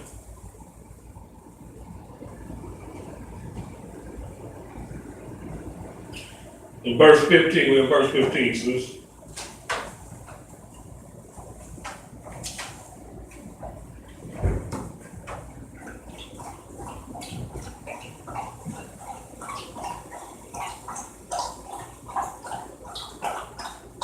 Yeah, that's one of the things that we gotta learn. We gotta learn the fact that we pilgrims on the earth. I'm gonna start at 14 and go to 14 again. For they that say such things declare plainly that they seek a country. And truly, if they had been mindful of that country from whence they came out, what country did we come out of? We came out of Jerusalem. And if we were mindful of that, they might have had our return. You see what I'm saying? But then you know how people sit there and say, they're like, well, because of the curses. The curses. We could have been delivered during the time of Black Wall Street. You know what I'm saying? We could have been delivered then. You know, who knows what the timeline thing is? We don't even know the exact year we came over here. You know what I'm saying? You hear 14 this, some of us heard 15 and such. And what people don't understand also too, when it talks, it says, and they shall, afflict them for 100 years. Our affliction didn't start here. Our actually started in the places that we were at before here. You know what I'm saying? We didn't come here and then just go up under affliction. We had wars and every damn thing that we were fighting just so we wouldn't be made slaves. So the affliction starts. So who the hell knows about the timeline? We could have been, Black Wall Street happened 100 years ago. About 100 years ago, hell, we were fighting wars 100 years before slavery, before being loaded on the slave ships. So who's to say that we set foot on American soil and that starts year one? You see what I'm saying? We don't know that. We could have been delivered at any, and just like I always say, the curses, we talk about, well, it's the curses have enough power that the curses have always hung over our heads. They always have. You see what I'm saying? They just vary in degree, and that varying has to do with what we accept, what we're in agreement with. You see what I'm saying? Just like what happened with Balaam the sorcerer. We were in agreement with eating with the Moabites in them. You see, and that agreement right there, we were in agreement with them, and that's what caused the curse. If we had to sit there and committed whoredoms with the daughter of the Moab and sat down to their feast and all that, we'd have been clear of that. You see what I'm saying?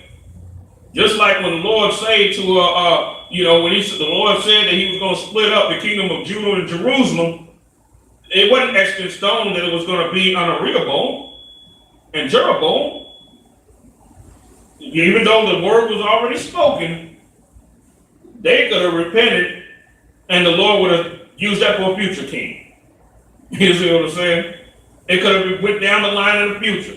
Just like the Lord did with Hezekiah. He said he was going to die that day. He told him he was going to die that day, and Hezekiah repented, and rejoiced to the Lord. The Lord gave him 15 extra years, and he died that day 15 years down the line. You see what I'm saying? So when the Lord said that this day you shall die, he gave him that day only 15 years down. So the Lord still do what he say, but he altered it and still done it, solidly. But, who knows what the Lord has in the plans? We could have been delivered up out of this captivity, you know what I'm saying? We could have been delivered out 50 damn years ago. The Lord, we said, Lord, to the extent, is waiting on us. You know what I'm saying? He's waiting on us.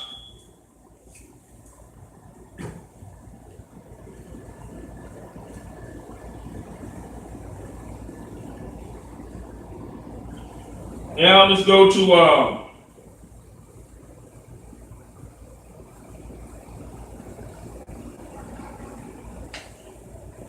Amos.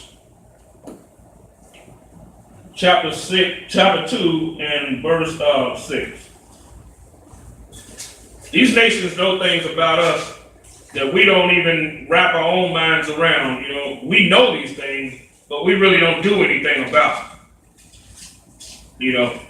They know these things and they use them. I'm going to show how. Notice this big whole thing, all shoes want to keep endorsing brothers.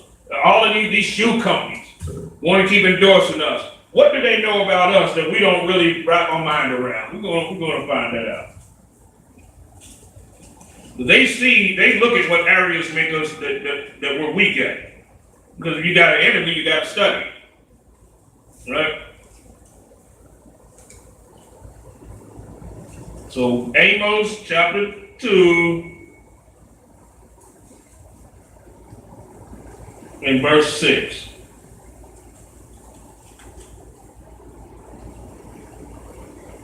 Let me know when you got it. White man is the devil that the Bible speaks of. Black, Hispanics, and Indians separate from the white man. Learn your way to fight the war. I'm there. Okay. Amos chapter 2 and verse 6.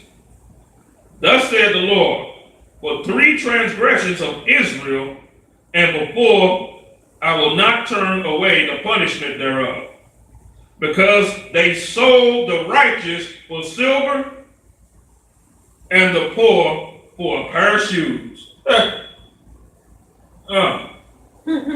So what did the shoe companies know about us? How did they find it? How did they find it out? How did they know these things? How did they start to, why do they always back, black ball play? What do we do now? Kids will kill each other over some Jordans. You see what I'm saying? Look at the 2 things that's mentioned here. Silver, which is jewelry, jewelry and, of course, money or whatever, and the poor for a pair of shoes. That's significant right there because no other race does that. No other race kills another race, kills their own over a pair of shoes.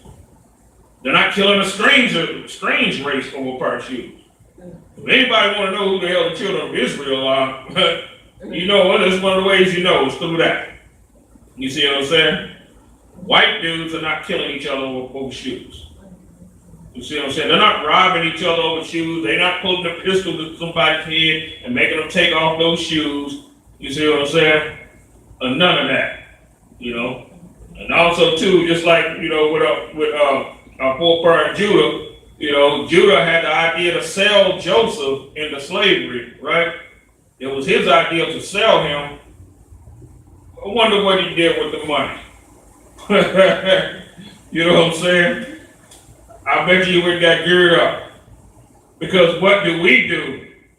When we sell each other, we go and get geared up. What does the Christian pastor do?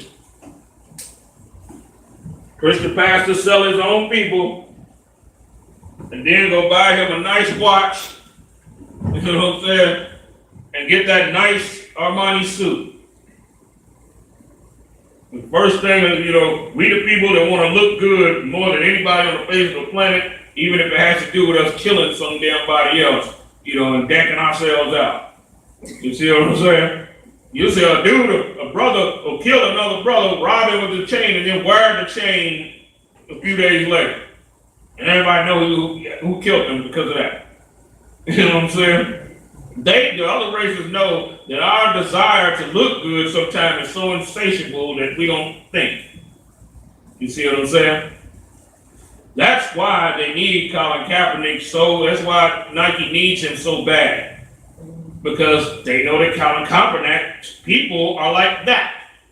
You know what I'm saying? And if they drop him, that would be close to the people kind of trying to wake up a little bit. You see what I'm saying? By them getting out of Nike because they looking, at him, pretty much as a spokesperson for the weak that have no voice. So they leave off from buying Nikes, and then they don't see the black kids, the other races don't see the black kids with them no more. They stop buying them too. Not that they give a damn about black people or Kaepernick's cause or any of that. They just not interested anymore. Their interest is just gone because they hold desire for buying what we, the things that we have. is because they envy us. Envy is the biggest thing. Envy is huge business with black people. Envy is gigantic. You see what I'm saying? The other races follow us and act like us because they envy us. That's the reason why. That's the reason why somebody, buys brothers buy the Jordans or buy whatever, and somebody else go get them too, or we trick out a car, we get an old school, Delta 88 or something like that, and then we get some rims that go on it, right? Well, the white dude see that, and he go and get something way cleaner than the same model. He go get him a Delta 88, and his be way cleaner because he's in competition with us. You see what I'm saying? To show that he can be fresher than us because he has more money to back it, right? So the places that sell the rims, they're making big money.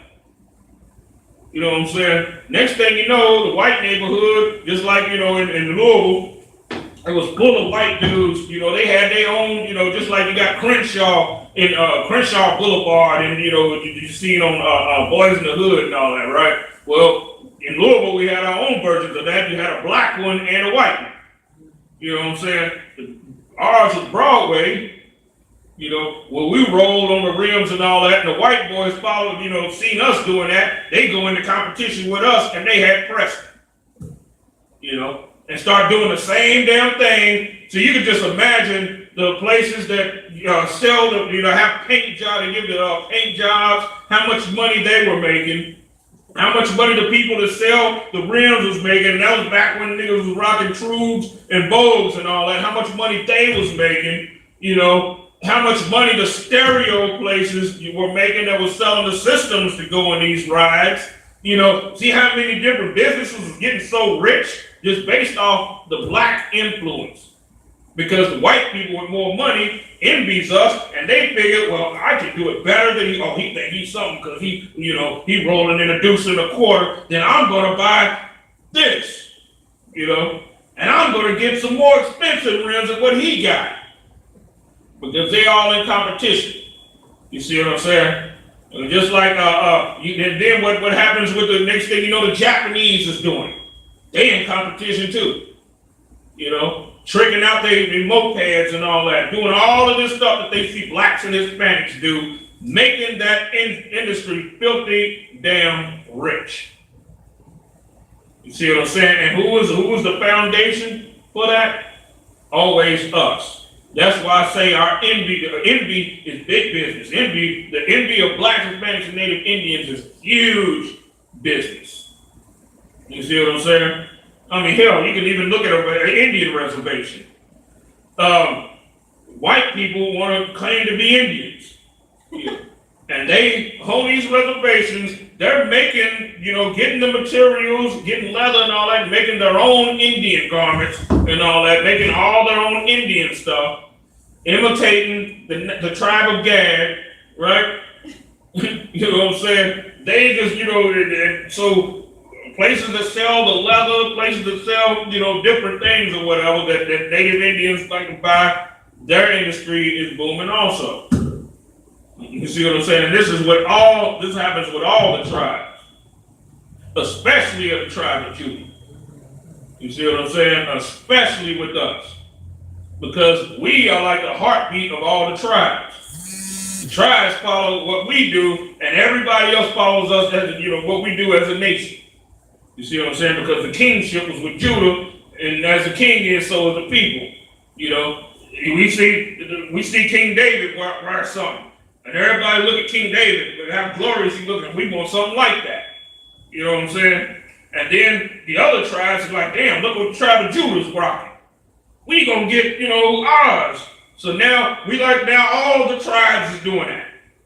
And all of our enemies are looking and saying, well, look what they do. Well, I'm gonna start wearing a war belt too. You know what I'm saying? I'm gonna start wearing that also. Yeah, I see the chain he got on, get one just like that. And I'm gonna try to make mine better than that. That's the way that they think. This is the world is ran on this type of thing right here. You see what I'm saying? The world is ran on that. It's ran on us.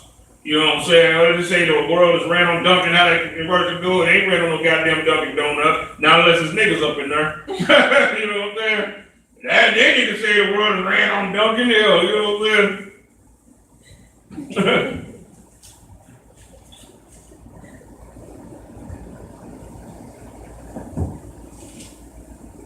Okay, now I'm gonna go to 9/11. Why the hell should we care? You know what I'm saying? Why the hell should we care about 9/11? 9/11 has nothing to do with us. 9/11 has to do with white people being attacked. And I know people say, well, you know, you had black people that was in the Trade Center too. It wasn't intended for black people. You see what I'm saying? They was in the wrong place, the wrong damn time.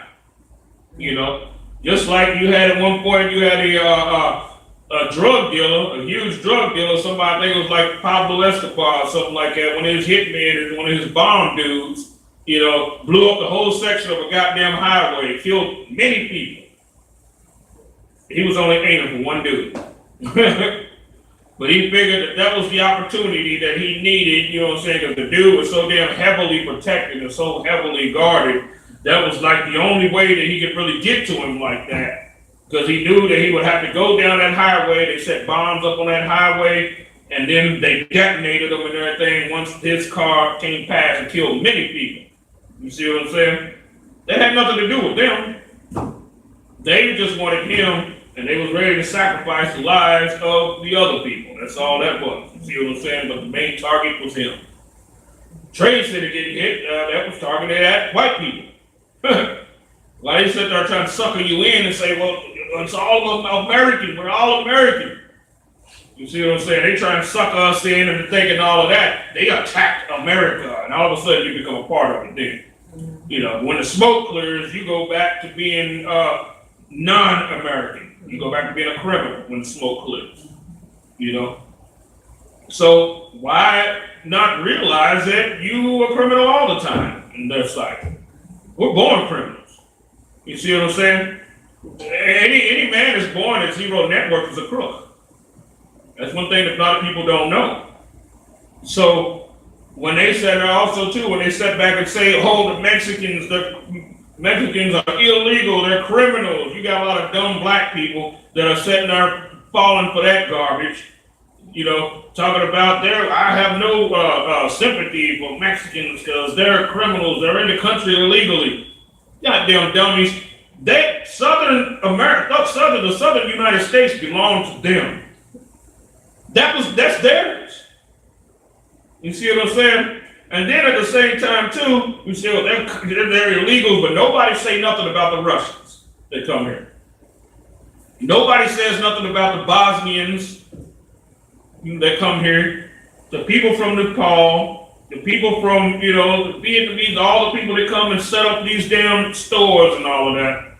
And nobody says nothing about them. Why are we somehow thinking that Mexicans is taking all of our stuff? Mexicans are not owning the goddamn gas stations that's charging you high gas. Mexicans do not own the they're not owning the damn Greyhound station and Megabus and all of that. But whenever you want to goddamn travel, you can't, and something go wrong, you can't even get a goddamn refund. Mexicans are not owning that. Or East Indians are in on that. You see what I'm saying? What is it that Mexicans actually are doing that hurt us in any kind of way? Nothing. It's nothing that they're doing that hurts us in any kind of way. Think about it. You see what I'm saying? While we want to be all patriotic with America and all that, we only hate Mexicans because the white man hates Mexicans. You see what I'm saying? And at one time, we hated the Native Indians. And they hated us. At one time, we hated one another. We were bigoted and hated one another because white people were hating Indians. And you got everybody saying how much they part Indian now, and that's only because the white man is acting like he's a goddamn, he's an Indian. So that's the only reason why we run around claiming it. You know what I'm saying?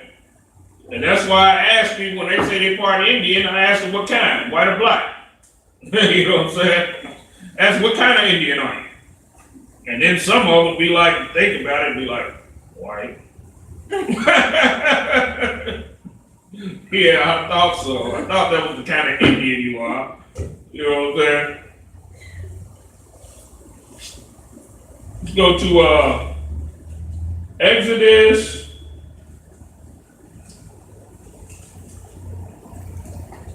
Let's see, chapter 1.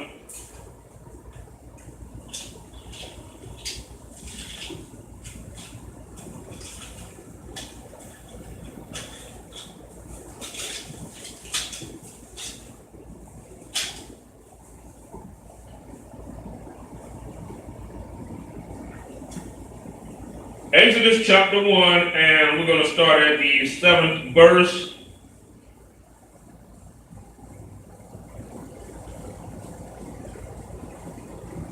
You got it? You got it? Okay. Exodus chapter 1, verse 7. And the children of Israel were fruitful and increased abundantly and multiplied and waxed exceeding mighty, and the land was filled with them. Means we grew exceeding mighty, right? In the land. And we had no beef with Egypt at this time. You see what I'm saying? We had no beef. Joseph had just died, right? Which, you know, there was peace between us and the Egyptians because we were separate from them. Well, Joseph had to be among them because he governed that. You see, he was in Pharaoh's stead as king over Egypt.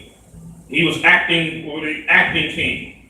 You see, like they say, acting boss in the mob or something. He was acting king. You know, he was in the place of Pharaoh, so he had to be in there.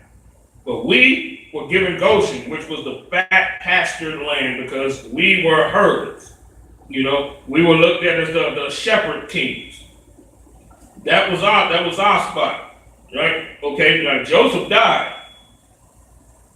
And the children of Israel were fruitful and increased abundantly and multiplied and waxed exceeding mighty, and the land was filled with them. Now there arose up a new king over Egypt, which knew not Joseph. Not saying that he didn't have any head knowledge of Joseph. He knew who Joseph was.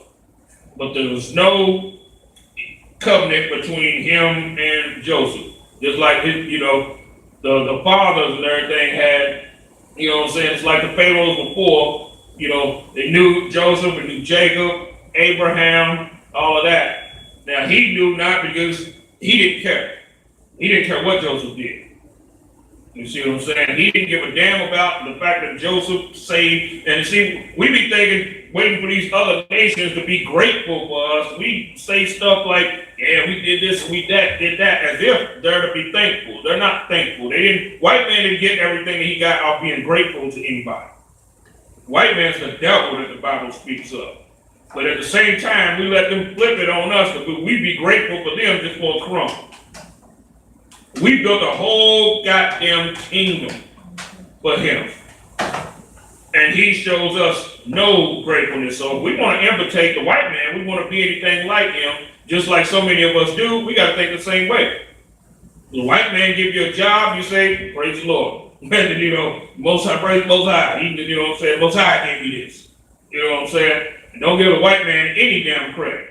You know what I'm saying? He helped you out of there. That's one of the reasons why white people help black people with certain things. Racist white people will help you with stuff. You can have a flat tire or something, and a racist white man with a Confederate flag shirt on.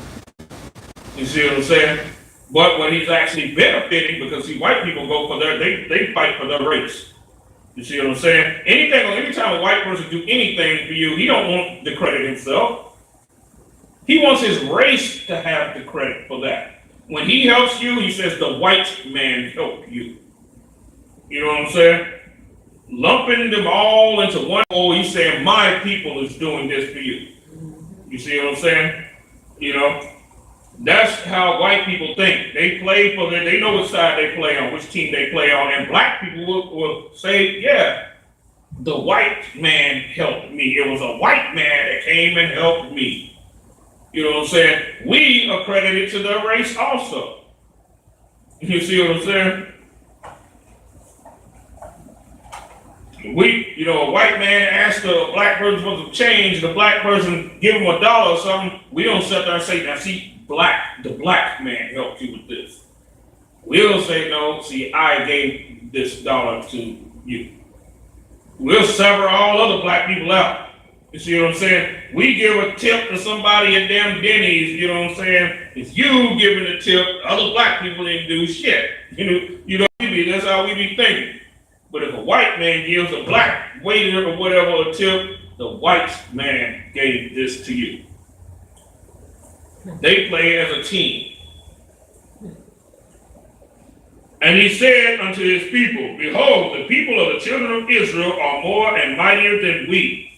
Now think about this for a second. Now he's saying the children of Israel away from. Now they got other enemies out there. You see what I'm saying? But who is he worried about? Says, come on, let us deal wisely with them, lest they multiply, and it come to pass that when there falleth out any war, they join also unto our enemies and fight against us, and so get them up out of the land. Now, they wanted to get, what did they want to get us out of the land for? They wanted to get us out of the land of Goshen, because when you're on your own land and you separate from them, you can, build your forces together, establish your army. You see what I'm saying? You can do things like that. But as long as he said get them up out of the land to integrate, what he's saying? He's saying integrate. He's saying the same thing Martin Luther King said. You see what I'm saying? Pharaoh is saying, I'm going to read it again. Pharaoh is saying what Martin Luther King said here in the United States of America. It's just worded different, but it's the same message. Come on, let us deal wisely with them. What is he doing? He's taking the counsel. Lest they multiply, and it come to pass that when there falleth out any war, they join also into our enemies and fight against us. And so get them up out of the land, because if they get up out of Goshen, where they're going to go? Into Egypt. They're going to go into Egypt and be integrated. Now think about it. That's what Martin Luther King pushed for. Martin Luther King pushed for the same damn thing. He just worded things nicer. You know what I'm saying? That's all he did. He worded everything nicer and made it more eloquent and made it more harmonious sounding. But it was the same damn hate message. And we see the same results. You see what I'm saying? One of their biggest things was that they thought we was going to multiply. Of course we would have, right? They thought we was going to multiply. Under Martin Luther King, what happened when he integrated us? Abortion and Planned Parenthood and stuff went through the roof. That's why Margaret Sanger and them dealt with black leaders. You see what I'm saying? That's the reason why. They were afraid that they were financing them to tell black women, to find any means of birth control. You see what I'm saying? So that our numbers reduce. And who was the enemy here? The nations that rivaled ancient Egypt. You had the powerful families of the Canaanites. They were, next in power on the earth. That's what they were worried about. You see what I'm saying? Because the land of Canaan was just right up from Egypt. So with them being powerful nations like that, that had Egypt like, wait a minute, they're too powerful, because they had 7 powerful, super powerful nations like that. They like, man, they might come together, but even with all of that, who were they even more afraid of? They were more afraid of us. So when 9/11 got hit, we sat there thinking, finally, man, a lot of us is glad 9/11 happened, because we like, man, at this time, I don't feel like I'm black. I feel like an American. We all need to join together. You know what I'm saying? But in this, their mind didn't say, let's all come together. That wasn't their thought. Their mind is like, We got the enemies out there, but let's get them. They use that as an occasion to do things to us. So when, even with 9/11 and all of this stuff about the Arabs, we hated the Arabs because the white man hated the Arabs.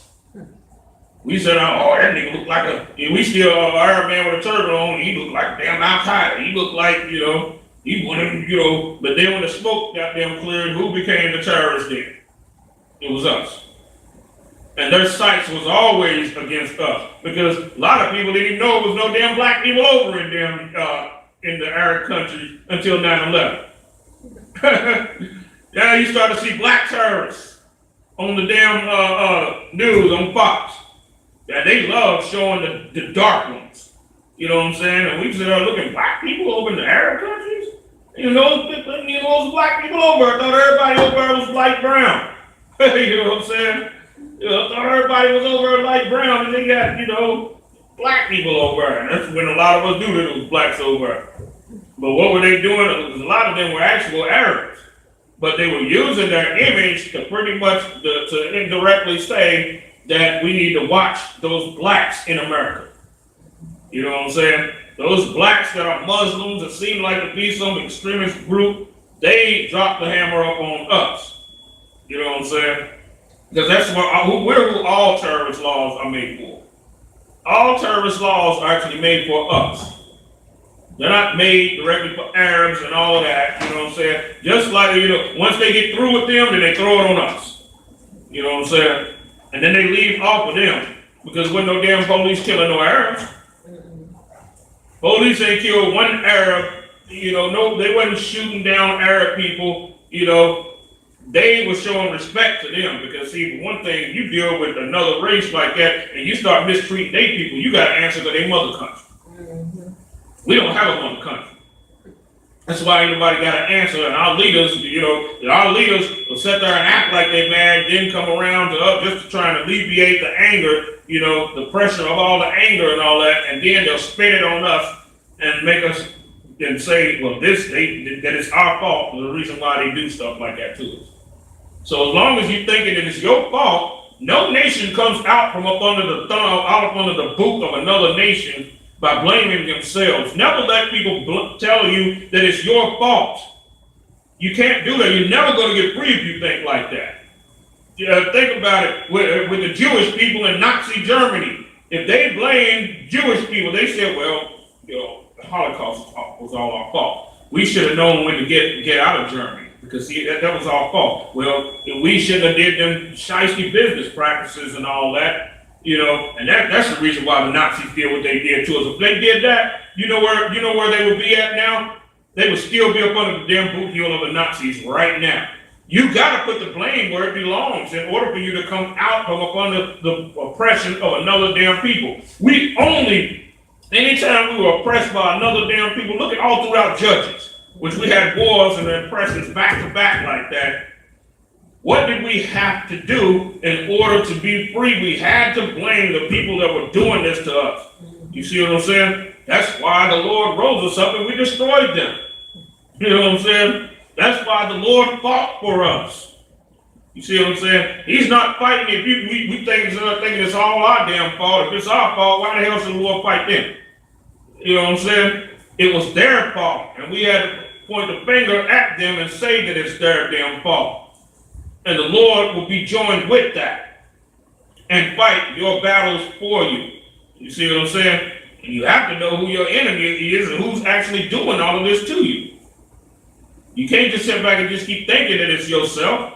You know what I'm saying? You got to think your leaders, you got to blame them. You have to blame them because they're in direct league with your enemy.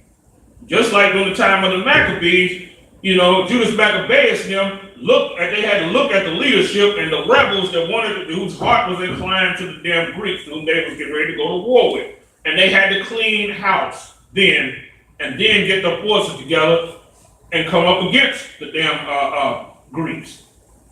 You see what I'm saying? The Lord wants us to stop blaming each other. You gotta blame your leadership. You gotta hold them accountable because, to whom much is given, much is required. All the riches that's supposed to belong to black people was given to them. You see what I'm saying? Yeah, the damn Arab man got the chicken joints and the gas stations. You got the East Indians got the Greyhounds and the mega bus and all of that. You got the Africans that have the street level businesses, and then you have the Christian pastors who have the monopoly on the religion with us. You see what I'm saying? That was their lot, you know. So we have to blame them because much was given to them, and so much is required. They stealing from black people. We gotta hold them damn accountable. But instead we let them listen to us and tell them, no, we should be the only ones accountable for any damn thing. We let them, spin everything back on us while we gotta keep pointing the damn finger at them. Once we keep doing that, then the white man will start to defund them because he's going to see that they're losing control. The people's not listening to them no more. We stop listening to them, the white man's going to defund them. What did they do in ancient Egypt? Then they turned, and once the taskmasters lost control, what did the Egyptians do? They started to beat the taskmasters. You see what I'm saying? They beat the taskmasters because the taskmasters no longer had that type of influence over the people, and the damn taskmasters was brought low. They had to come out of Egypt before they ended up getting killed their damn self. You see what I'm saying? Because just like the ancient Egyptians, the white man can't use something, he turns on the thing that he can't use anymore. You see what I'm saying? That's just like in the mob. I mean, in the mob, you got a hitman out there that's been doing all of these hits or whatever, and then it comes a time to where there's nobody else to kill, you know what I'm saying? So now there's nobody else to kill, so now this dude is now he's suspicious of this dude because he got all of these murders up under his belt that he did for you, and he might tell on you, you know what I'm saying? He might expose all the hits for some type of deal or whatever. So they we got to get rid of him. He got to go. One day he's going to do a hit. Come to find out, somebody done popped him in his head 3 times right before he was getting ready to do the hit that they were supposed to hire him to do. They set him up. You see what I'm saying? And they're gonna use black women that same damn way because they see that black women, they're using the black woman to have control over the black man. That's why they're giving her all of these different positions inside society. If you want to go anywhere, if you go to get food stamps, who you got to talk to? You got to talk to a black woman. If you go to get any type of assistance or anything, you got to go to a black woman. She's the corrections officer in the jails. She's, she's this, she's that, and all different, levels of society. Just like that Omarosa, who she was right next to Donald Trump. They put them in these high positions, but once black men stand so damn strong and they can't even use that no more, then they're going to turn on her. You see what I'm saying? The white man, he's the devil that the Bible speaks of. The white man is going to turn on her as soon as he can't use her no damn more. You see what I'm saying? Because the object of the game is to get the black man to bow down to her. So, because if the black man ain't already bowing down to the white man, he used her. He bowed down to her. She bowed down to him. So the white man got both. Right? Which all the darts really aimed at that man. Because the strength of any society is in its men. It's not in the women. It's in the men. Because the men are the ones that go to war. You see what I'm saying? That's why they destroyed the male children in Egypt during the time when Moses was born. They weren't killing all the females. If she was the strongest and the biggest threat, they would be killing her. But she's not.